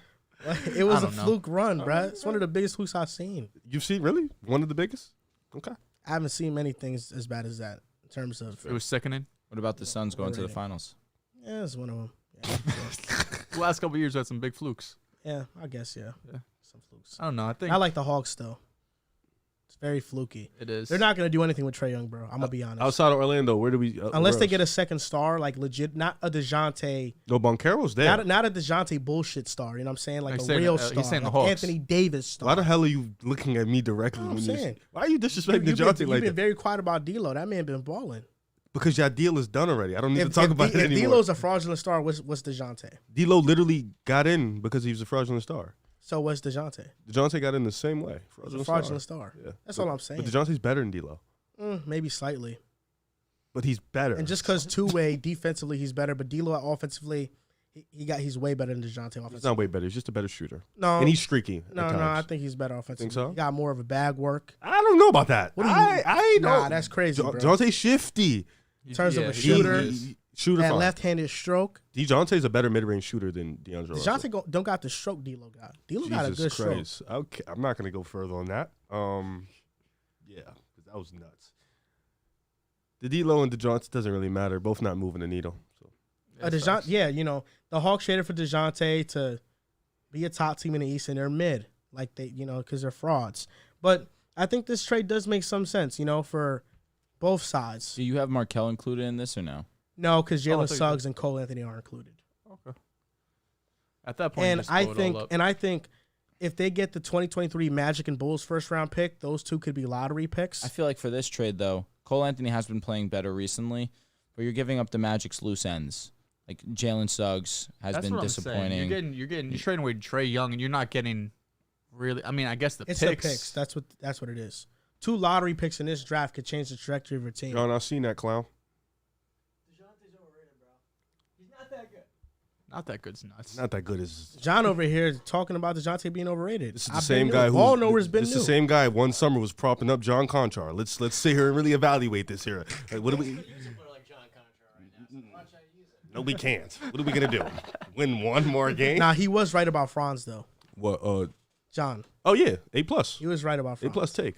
He was right about Franz. In terms of trade, I don't know where he would go. The other team I have is the Pelicans, and the trade package is Devontae Graham, Dyson Daniels, Trey Murphy, Jackson Hayes, the Lakers' first-round pick, and their own first-round pick, and then 2 more picks on top of that. To see Dyson start on his own team would be magical. Dyson is him. But I don't think Pele should blow it up for Trae Young. Yeah. Doesn't make sense. The Hawks starters, Dyson and DeJounte. That's tough. I'll be honest. But imagine a world where Dyson, Herb Jones, Brandon Ingram. I threw a curveball in this trade. The Pelicans low-key is the best destination for him. Unfortunately, yeah. I threw a curveball in this trade because, it would be Trae Young, CJ, Ingram, and Zion and Jonas starting. Mm-hmm. So for defensive purposes, I said, what if the Pelicans trade Jonas for Capella, and then the starters are Trae, CJ, Ingram, Zion, and Capella. Yeah, well, if Trae goes, everybody goes. So, facts. I'm trying to think. Hey man, if Dyson goes, see him on a good team starting. Dyson and Trae. I mean, the Pelicans are giving up a good amount. They're giving up Dyson. That means you're pretty much locked in with the Trey, Brandon Ingram, Zion. If it's not Trey Murphy, it's gonna be. They're giving up. Oh no, Atlanta gonna want Trey Murphy. Yeah, he's AJ Griffin and Trey Murphy starting with Dyson Daniels. So fine. That means DeAndre can go.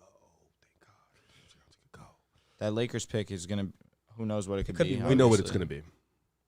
It'll be a bottom 10 pick. It'll be a bottom 10 pick. We know what you don't. We know what it's gonna be. That's a good one. I like Pels. I just don't know. I don't think Pels fans will blow it up. I think they love their core right now. Yeah.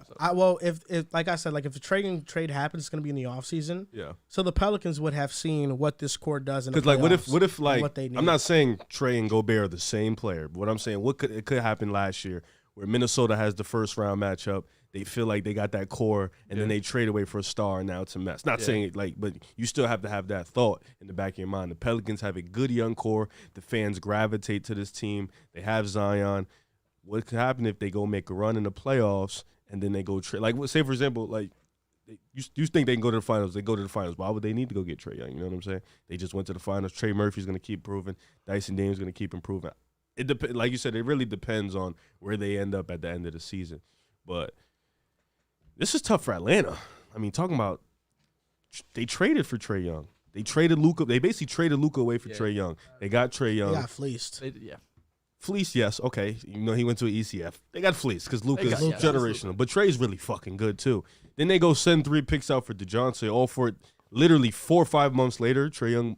And I think it's McMillan. Honestly, I think you should fire the coach first. Maybe it's the coach and the superstar disconnect. They don't get along at all. You know, and Trae Young's inability to play off ball is a problem. That is a him thing. That's a him thing. He does not want to play off ball. So, you know, that's another thing. But it sucks for Atlanta because now you're in a sense of the whole. You traded 3 picks for DeJounte. You paid John Collins last year. You just gave it back to DeAndre Hunter. But then you got Onyeka sitting behind Capella, who can be better than Capella. You got A.J. Griffin sitting behind DeAndre Hunter, who literally will be better than DeAndre Hunter. And now you're stuck with no guard play because DeJounte is 26, 27. He's probably not going to get better. This is what's going to be DeJounte. Trae Young is 21, 22, and he is literally one of the worst defenders in the NBA, probably arguably in NBA history.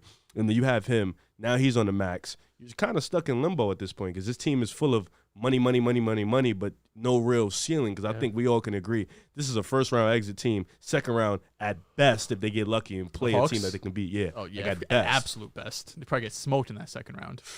Tough. The Hawks are a mid-team, but in the Eastern Conference, there's a lot of great teams. In the Western Conference as well. The question here is the East just as wide open as the West? You know, the Western Conference, you have the Nuggets, Grizzlies, Pels, Suns, Clippers, Mavs, Blazers, Warriors, Kings. I'll throw in there. Oh, my God. In the East, well, the East is just 5 teams, right? Celtics, Bucks, Cavs, Nets, Sixers. The top 5 teams in the Eastern Conference. What do you guys think? Do you think the East is just as wide open as the West? Drew, I know you said no to my tweet, so I'll start with you. Oh, you tweeted this? Yes. He did. And I say it's not as wide open as the West because you look at the West, you have the Grizzlies, you have the Pelicans, the Suns, the Clippers, who really haven't even gotten rolling. Haven't even mentioned the Nuggets, who some people may favor to go to the NBA Finals. Healthy Golden State Warriors, who knows? There's a lot of teams that you look at on the West, and you can see that there's a potential for them to go. Now, on the Eastern Conference, it's Milwaukee, it's the Nets, and it's the Celtics. You give respect to the Cavaliers because their defense has been great, but I do worry. They're the best defense in the NBA. Oh. They have been that great. I do wonder if experience is going to play a factor in the playoffs. If they match up against a Milwaukee, I will take Milwaukee 10 times out of 10. If they match up against Boston, I understand you think that that's their best matchup. I think Boston wins that series in 6. And the Nets, who have been playing amazing basketball recently. Kevin Durant is simply just going to be on another level in the playoffs. I'm expecting them to come up on top as well. I'm looking at those 3 teams, the Nets, Milwaukee, and the Celtics. That's it. That's where the East runs through. No Philly. No Philly. No. Philly is another defense that has been slept on as well. They're the number 2 defense right now in the NBA. But I think come playoff time, there's just safer options right now. For me, I look at it like playoffs is all about matchups, right? And you look at the East, I think it's more physically dominating than the West. I think in the West, it's a lot of styles. You know, you got Denver and the Joker run offense in their system. You got Memphis and their flash, their finesse, their grit. And then you got Golden State with their sweet ball movement style. It's a lot of flashiness in the West. In the East, it's a lot of grit. It's a lot of grind, bumping. You got Miami, they're strong-willed. You got Philly and B down low, Giannis, Milwaukee, the way they run through. But I do think in the East, there's three and a half teams. I give respect to Philly to a degree because, you still got Embiid, you still got Harden. You got to respect those two. Maxey hasn't even come back yet. That's true. So you have to I give them that half because you have to respect them. Cleveland, I think, is not ready yet, but on any moment they can give a team a fight in a playoff series. But in the East, I look at it as like three teams. You got the Bucks, you got Boston, and then you got who am I fucking blanking on? The Nets, yes. Then you got the Nets. You got those three teams. And it's been those three teams for the past 2-3 seasons. It's been those three at the top of the food chain. In the West, there's been a week where people thought the Pelicans could run out. There's been a week where Memphis looks like the best team. There's been a week where, Denver has looked like the best team. Phoenix at a point was the best team. The West is in a loophole where realistically you could see 5-6 teams coming out the West. And you see it. Matchups really matter in the West and the East. It's the same three teams. No matter who they play under them, I think they're going to win comfortably. So I think, in a sense, no, the East isn't as wide open as the West because there's, like you said, the Warriors could punch out 1-2 moves and then they're back in the title picture. You can never sleep on the Clippers if they're healthy. That's just their concern. Lakers. You got Denver, who's arguably the best team in the West. Then you got Phoenix, even though we don't think they're a championship contender, they can make any series tough. The up-and-coming Pels, they're a team that's dangerous. You really don't want to see them. Memphis, that grin grind, they're arguably the best team in the West also. But then in the East, it's just those three. You got Kevin Durant and the Nets. You got Giannis and the Bucks. And you got Boston, the Jays. And I think the East runs through those teams. In the West, there's a lot of teams that the West runs through. So I think the East isn't as wide open as the West. The NBA is wide open right now. It's as wide open as it's ever been.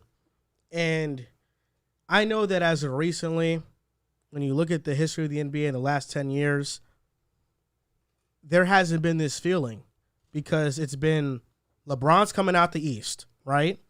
And in the West, for the most part, it's been Golden State. It's been Golden State or the Spurs in the mid-2010s and even to late 2010s. It's been really Golden State. Houston in there had a chance. But really, Golden State was a dynasty. They really took control of this past decade. Right now in the NBA, we don't have any clear-cut favorite. And in the Eastern Conference, and this is what I got so sick of, people try to make it like the Celtics just have this easy path and they're just going to make it out. No, it's not going to be that easy. And I think in the Eastern Conference, there are more teams that are battle-tested than in the West. In the West, I look at a healthy Clippers, Warriors if they get healthy, and the Nuggets and the Grizzlies as four teams that they have the talent and experience in the playoffs that can make a run. The Nuggets right now are my favorite out the West. I would favor the Nuggets out the West. You look at the Pelicans. They're playing great. I think there's a chance they can make it, but they don't have playoff experience. The Suns, we know what the Suns are. The Suns are not going to do anything. That's the truth of it. They're not going to do anything. And then the other teams are just, they're just not as good. The Kings, Jazz, Mavericks, Blazers, T-Wolves, they're just not that level of a team. Where the Celtics, they've shown they can make the finals. The Bucks have won a championship with this core. The Nets, had they not gotten injured, could have won a championship 2 years ago, and they have never had continuity, but we know when you have Kyrie and KD and great role players, that team can be a championship contender, and KD's a champion. Kyrie's a champion. They have pedigree. And the Sixers, although most of their players have not gone on deep playoff runs like Joel Embiid, Tyrese Maxey, I think James Harden is hungrier than ever. James Harden he wants a championship, and he's going to give it all this season. They have a guy like PJ Tucker who is battle-tested and takes the toughest assignments in the playoffs. He's no longer the best scorer three-point shooter in the league. He average 3 points a game? Less? Why are you just PJ Tucker right now? It's a wild name to bring up. PJ Tucker, he was the difference in the Bucks winning the championship. Okay, but where now? It's also when he was hitting threes. Yeah, he's hitting some threes when he shoots them right now. I needed that man to hit 2 threes one night. Oh, you're fucked. And the Cavaliers, they're young. 2? You bugging. 1, I would have been this is when he was averaging like 7 points. Oh, the Cavaliers, they're young, but Donovan Mitchell is a playoff superstar, and he can win a series by himself. I look at the East. The Celtics' problem is three-point shooting variance. I think that when they're hot, they're really hot. Best offensive rating in NBA history, right? but they've been cold, and I think they're going to middle out to the mean. Of course, yeah. But three-point shooting variance does scare me. I think people don't mention this enough, but I do believe you can make an argument Marcus Smart is the most important player for the Celtics offensively in terms of just rhythm. Wow. And setting guys up. You know what? Right? Growth. I like that. Right? I like that from you. He's very important to them. But the Celtics, to me, there's just something about them that I just don't trust. There's something about them. You know, despite their logo representing luckiness, I just don't trust them. I don't trust them. I think the Bucks, Chris Middleton's health is a serious concern. There was a report that came out that he has not healed like they've expected him to. Yep. And if he's not in for a series, they're not beating the Bucks. I mean, they're not beating the Celtics. They're not beating the Nets. Not beating the Cavs. I don't think they beat Philly. Like, if Chris Middleton misses a series, I think they get past Philly. Huge. All right, regardless, that's a huge loss. I struggle with that because, well, for starters, Boston. I do think Boston has the most potential out of all teams in the East in terms of two-way play. I do think they have the most potential on the defensive end. Offensively, they have the most potential. If they're at their best, there's nobody in the East that can beat them because defensively they can stop anybody. Offensively, they can score with the best of them. But in terms of the Bucks, Giannis, if he is that great as what we all at this table believe he is, then I think Drew Holiday and him should be enough to beat the Cavs. Don't Brook Lopez, bro. Brook Lopez has been the best rim protector in the league. I think those three, with the role players that they have, should be enough to beat the Cavs, should be enough to beat the Sixers. I do believe away that. From beating they Celtics. they were 2 games. Realistically, they lost that series against the Celtics. Game 6. Correct. They were up big going into the fourth in their building, legendary moment, and they lost for JT. that. And then Game 7, they lost because Game 6 took the heart out of them. So I think Giannis, shitty Grant Williams. Fat and shitty, and still in doubt. He's big as fuck. He takes steroids. I know he does. Undoubtedly, I think the Bucks, Giannis, even I understand that Chris Middleton. I don't think they have no Chris Middleton. They cannot beat the Nets. They cannot beat Boston. I think you need that guy because when you have the Jays, when you have Kyrie and Katie, you need somebody to offset that. And Drew, as great as he is, he cannot offset that offense by himself because he already has to guard the best defender on the other team. That tires him out. You saw it against Boston. It tires him out late in the series, and then he cannot score efficiently. But against the Sixers and against the Cavs, I think Giannis, Lopez, Drew Holiday should be enough to get past an inexperienced Cavaliers team and then the Sixers. I do genuinely believe that. If Giannis is the guy the we think reason he is. I don't is because we know Giannis is great. Chris Middleton is their most important shot creator in the clutch, and he's shown that. And I even do think with Chris Middleton healthy, there is some hesitation because how healthy is he? You know, he could be playing at 50% his capacity, and it doesn't really help the team like that. And also, let's not forget, I know that the narrative has changed around Chris Middleton as of recently because they went on a championship run. But before that run, he was known as Joker, a guy you can't win with as your number 2. And he has moments where he doesn't perform. Yeah. So that's very true. The Cavaliers, they just match up well with Milwaukee and the Sixers, these bigger teams. You have Mobley and Allen who can neutralize Giannis. Like, you have that. And if you can neutralize Giannis, you can really stop the Bucks as a whole. And then versus the Sixers, Joel Embiid, what better defense than Jared Allen and Evan Mobley? They match up well with them, but they don't match up well with the Nets because they don't have a wing stopper. Kevin Durant, Kyrie, they're going to take over that series. For sure. So that's why, for me, the East is all about matchups. If the Celtics face the Cavs, the Celtics win, in my opinion. I'll be honest with you, bro. Giannis has had 45, 38, and 16 the last 3 times against the Cavs. He's 2-1 against them. He has completely, utterly. It's very hard. It's very hard. I get it, but I don't know. Most of that was garbage time. Well, last time the Cavs beat the Bucks. Yeah. I'm saying he's 2-1, but the last 2 games he had 38 and 45. The first game he didn't even have to do much. He had 16, 12, and 8, and they won the game comfortably. So he's 2-1 against the Cavs. 45 and 14 last game. Most of the game was a blowout, though. It's impressive. I'm not saying it's not impressive. No, I get what you mean. But I'm saying I do think that in the playoffs you lock in a little bit more. Yeah, my only but thing with them Giannis is they're inexperienced. Yeah, they are. He's gonna get his regardless, though. It's just Giannis. You're gonna limit him, and you'd be like, you gotta hope he only drops 30 and not 40. On Claxton. Okay. I really firmly believe that Giannis and company, Drew Holiday, Brook Lopez, without Chris Middleton, are still good enough to make the ECF. I understand your points, absolutely, but Giannis is a different level ball player. He is the cream of the crop. He is the best player in the NBA, and he would not be that.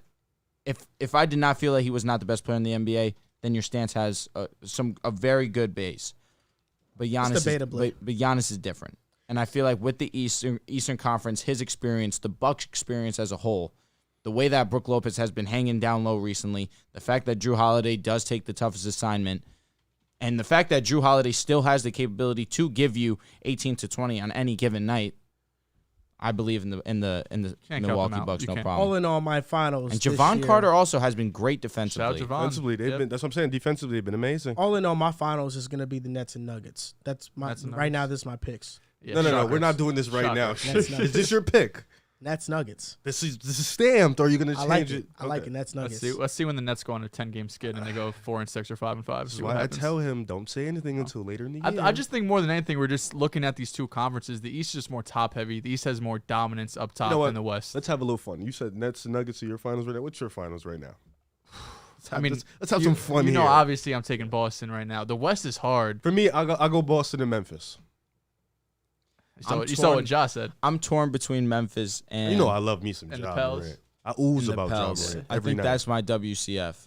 I have Memphis and the Pelicans going to WCF. No, we finals. We said finals. No, I know. That's why I'm having a tough time thinking between... Right now, the Grizzlies are playing such great basketball. Yeah, I got Memphis and Boston. Dark horse. The Grizzlies beat the Nuggets? Yeah. Or they might not even have to play them. But right now, as of today, I got Memphis and Boston. I don't know. Dark horse. You said Giannis is the best player in the world. I think it's...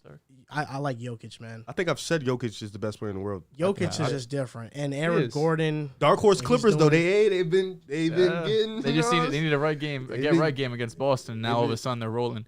I think right now I'm the same way. I feel like the Pels and Grizzlies right now are the two where you have the mixture of you have the talent, the Grizzlies have the experience.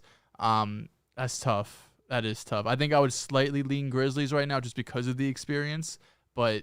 That's going to be a great series. The West is just so open. Like, there's just the East, I really do feel like it's just those the Bucks, Nets, and Boston right now, the top three. Like, I give the Cavs an outside chance, the Sixers an outside chance. If everything goes right and matchups go right and everything. And James Harden. Yeah, good for them. And Tyrese Maxey. Yeah, and PJ Tucker. Good for them. Yeah, and Tobias Harris. And Embiid still hasn't gotten to an ECF in his career. After PJ.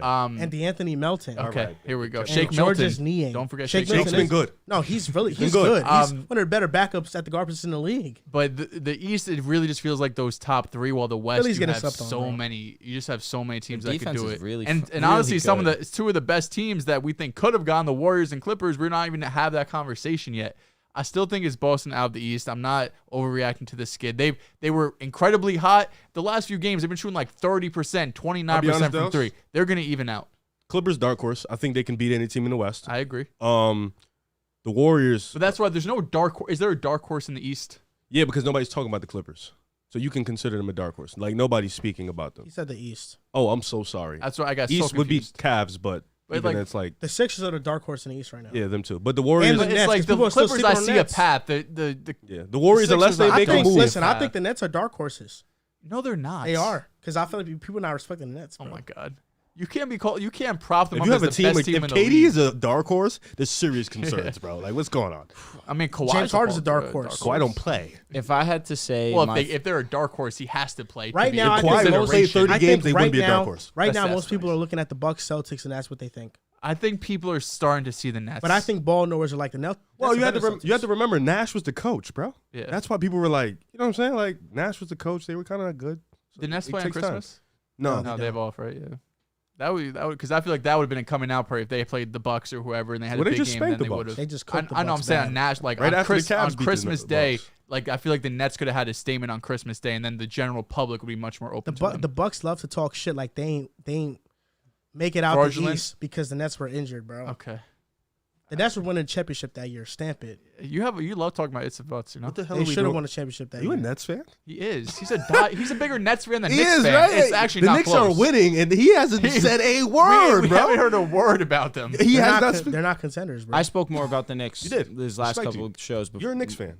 I feel like you're a bigger Knicks fan than Joel. Yeah. Thanks, guys. I feel like when Cam Reddish was playing, I was a bigger Knicks fan than you are. This is sick. Like, what's going on here? Like, where are you, bro? They're winning. Julius Randle's been really good. New York basketball, bro. You didn't say nothing about Jalen Brunson possibly making an All-Star game. You didn't say a word. Snub, nothing. You didn't speak on it. Starter, no. Flowers. You didn't know Flowers. I've been talking about them, no. Now you're sick. You're not gonna. I've been talking about Jalen Brunson. Bro talks about Nick Claxton more than Jalen Brunson. He definitely does. I support New York basketball, bro. No, you don't. Yes, I do. No, you don't. I support I Brooklyn. don't know anyone else who's a Knicks and Nets Syracuse? fan. Yeah, How you lied? It was crazy. bro. You don't even know who Malachi Richardson is. I know Syracuse legends, bro. Okay. CJ Fair. You're sick. Stop playing. CJ Fair. You know CJ about Fair's a him. dog. He's nice. Yeah, he didn't I make know the about league. Syracuse basketball. Nah. Stop playing with me. You don't get no depth from me. No depth. Hakeem Warwick, bro. He's naming guys from 05. I got no clue. Bro, I know about Syracuse basketball. No word. Tyler Ennis. Nah, Tyler yeah, he was a Ennis. dog. Okay. Tyler Ennis was good. Fab I Melo know went that to name. Syracuse. Yeah, Fab he Melo did. did. Celtic legend. Dog shit. RIP. Terrible. Bro, I He was won't a lie. first-round Listen, pick. listen. He's a first round pick. Listen, no doubt about it. I'm a Nets guy. We know. Listen, You you walk- guys you- call me in 4K with the Nets gear No, we on didn't catch you. at a game. The game caught you in 4K, bro. We didn't have to do anything. Yeah, we didn't even know. Carolina is spanking Detroit. It's 24-7 right now. Bro, Detroit Dante going Foreman Detroit. had 100 rushing in the first half. Wow. Insane, actually. Detroit going to Detroit. Sam Darnold 10 for 14, 130. I told you guys don't move off him. I told you that it's just the Jets, man. Fucking dumbass franchise. The Making Detroit quarterbacks is look folding. bad. If they don't win, They they have are a folding. I very hard know. path to get in. I'm sick right now. Damn, said Singletary just Panthers broke off defense a is big good. He run. did. Panthers defense is good, Gabe and the Davis had Lions are bad touchdown. on the road. Gabe Davis had touchdown. Nice. Let's get it, baby. You Go get that 1,000. It's like 20 yards Yo, maybe. Geno Oh, Smith. you gonna get that 1,000. He had a 19-yard TD. 19-yard He touchdown. literally gets the ball like 3 times a game. I And if know. it's not a big play, On Boom Fantasy, when I make it, it's always over under like 2.5 receptions. nice. Yeah, He's a big play wide receiver 3 they need another guy. for sure. They need a wide receiver 2, a consistent wide receiver 2. It's not Gabe Davis. They need a guy who could break You know, off Dehls, things. I just want to say this to you, man. They need me There's gonna be a rivalry like this all year long with the Some Celtics shit. and Nets. in the slot. I'm excited. There's no doubt Speedy about ass. it. I'm You excited. just don't have I me go just need slam. you to shake my hand and say I Linebacker could put me respect the down. Brooklyn Nets. I respect the Brooklyn Nets for sure. No, you Okay. don't. Without a doubt. You I definitely do. don't. I do. I promise you don't. How? I know you don't. How are you going to tell me how 'Cause I feel I about can the feel Nets? the energy in the pod. I'm still taking the Celtics or my In 5 team. games? No, 5. 6? 6, yeah. You don't even like saying that. You don't even like saying that. Because it would be a good ass series. It's gonna be Last year 7. was a good series too. We just swept y'all. I'm saying y'all because you're a Nets fan now. So like you could talk all this hot bravo in December, but remember last time we played, we swept you guys. All I know is that the 2 teams coming out the East is either the Nets or Sixers. What the fuck? Hopefully, we get a Nikola Jokic versus Embiid finals. I'm actually not rooting for Oh, Darnold Why has a would dot to would DJ that not Moore. be tough? that. I don't think I want to see big I'll men. be honest, the Lions are Yeah, cooked. I don't know. I have no idea. Sam Darnold's doing this and Zach Wilson couldn't. He's in year 4, bro. Year 5. Sam Darnold. All I'm saying, bro, it's the Jets, man. I'm telling you, it's the Jets. It's literally the Nah, Jets. when Darnold was there, we know it was the situation. It was dog shit. Hey, 427 people on a football Saturday is nice. Very nice. Yeah. Yep. Christmas But Eve? also, don't let's go back to the And that draft. heater's been cooking. Yeah, it's been hot as hell. The Jets could have kept Sam Darnold and traded that 2nd overall pick and gotten like 3-4 first. I don't know about 3 or 4. They could have got 2 probably. The Niners definitely wanted Zach Wilson, bro. Did they Kyle get 2 or 3 Shanahan- for? They gave it 3 first They for gave- Trey okay. Lance, Maybe yeah. and we could have kept Darnold and rebuilt around him. Yeah, I don't think it's great. Darnold's still not a franchise quarterback. You don't think with him Oh, he's my- better than Mike Andrew White Wiggins though? isn't playing tomorrow. Is he not better than Mike White? You guys are cooked. Darnold? I haven't seen my Canadian know. play in so long. He is. Maybe, maybe not. I Yo, don't Drew, think so. who's better, Mike White or Sam Darnold? The fact that we're having the conversation makes it like, ooh, who cares? But I do get like you get If the we picks had instead Sam, of. you know, we Well, yeah, Probably Sam. we wasted the number 2 overall pick. It happens. No, Joe you've done Douglas it should like be twice. You fired. wasted number 2 and number 3. Yo, JD should be Stop fired drafting for at that. 2 and 3. Legendary shit, man. Yeah, not ideal. One of Not one ideal. franchise. JD should be fired for that. No way. No, If it sure. wasn't for Joe Douglas, I don't want to know what this roster was looking like. Mike McCagnon, the 2 Pro Bowlers that are on the Jets, he drafted outside of Sauce. Or where McCagnon well, moves. he signed C.J. Mosley to a terrible contract. For being honest, who's the other one? Quinnen. Oh, he drafted him. Facts. I mean, that was kind of a layup. everyone. Quinnen was almost consensus best player in that draft. He was just interior, so he didn't have as much value. That's true. That's going to do it for this episode of the Pick a Side Podcast, episode 240. Thank you to everyone who joined us Shout out to live. y'all, man. We have some shout outs. Yeah, make sure you guys hit the like button right now. We're at 182 likes, 412 viewers. Make sure you guys hit that like button and let's get at least a 200 to 300. We're going to do the shout outs. Let's give a shout out to the Pick a Side family. Merry Christmas to every single one of you guys that are celebrating today. Happy holidays. Absolutely. Happy holidays. Happy Hope New you guys Year. have. We'll see them for New Year. Yeah, we will. I don't celebrate Christmas. No? Do you celebrate something else? Hanukkah, Kwanzaa? Jehovah's Witness. Really? No. Oh, okay. Come on, man. Show some respect. So right here we got Christmas to the Santos, guys. $5 donation. Drew, stop disrespecting my Warriors. The Lakers can't make the playoffs. I didn't disrespect him. Who's that? Santos is the Warriors fan? Yeah, he Shout is. out fucking Santos. Yeah, Yes, he sir. is. Hit me. Dude, Personally. but he's a Raiders fan who apparently Mahomes is his favorite player also. So He's he all lost, over the place. He That's lost my crazy. respect. So there. this is from Nelly P_22. Merry Christmas, boys. Nets on top. Jets missing the playoffs. Ooh. Celtics falling in the standings. literally Warriors won. can't repeat, and shit. Bucks got trashed. I don't like Nets in 4. KD to go. He's got so many takes there. At first I thought it was your burner, but then he said Jets are trash. But you're a Zach Wilson guy, not a Jets guy, so who knows? It's the New York Jets, not the New York Zach Wilsons. Monty. Christmas games. The gonna real hit like crack Zayte. tomorrow. The Saints would be a decent spot for Zach Wilson. I don't think so. Uh, I disagree. Nah, I don't know. Is Dennis Allen the answer? I mean, we have their future, so You do. they're better off. They're going to get low-key, that somebody. pick is kind of dropping. They're like 9 now. I They know, were like shit's 3 pissed at me one off. point. It doesn't matter. Yeah, Top it's 15 still a yeah. huge come up. This is from Daniel Guerrero. Joe Dehls, to be honest with you, I don't think your friend Joel deserves to get defended because he also went hard on Broncos fans and Dolphins fans. Well, I can't speak for Dolphins fans and Broncos fans. I was just defending you because it's very easy to shit on Zach Wilson, but the entire consensus was he's a first-round pick. That's why I was defending you. Because Thank you, bro. nobody, like, if you're a first-round pick, you're a starter at the very Thank you, least. bro. You know? And Thank you, bro. I Zach appreciate Wilson's that. unfortunately not a starter. Not right now. Like, does he break out year 9 like Geno? Sure, I don't give you a victory lap for that, I'll be honest. Don't expect one. What if he breaks out year 5? You're 5, so 3 years from now? Yeah. I never gave up on him, man. I guess. I don't know. Does he get a W for that if Zach Wilson breaks out in like 3 years? He has to never talk about Zach Wilson again until Zach Wilson breaks out, and I'll give him the credit. Okay. I mean, that's not going to happen. He talks about Jordan Love every show. That's a fact. Zachary. Jordan Love's going to be nice, man. Don't sleep on him. You know, I actually had this take. I actually have this take right now. The Packers are going to win out and make the playoffs. Really? Yep. They play the Dolphins. They're going to tomorrow. beat the Dolphins tomorrow. You think so? They're beating How them much you wanna tomorrow. put I on don't that? think so.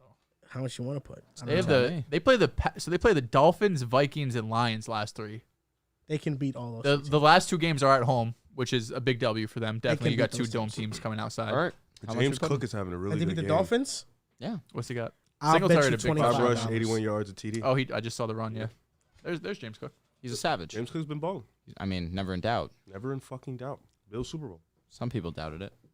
Let's get to 200 likes. We're at 198 right now. Yeah, we can't leave until This is we get going to 200 do it likes. for episode 240 of the Pick a Side Podcast. You guys can follow us on Twitter at Pick a Side Pod, on Instagram and TikTok at Pick a Side Podcast. Thank you guys for listening and or watching. Make sure to get us to 200 likes, and we'll see you guys next time.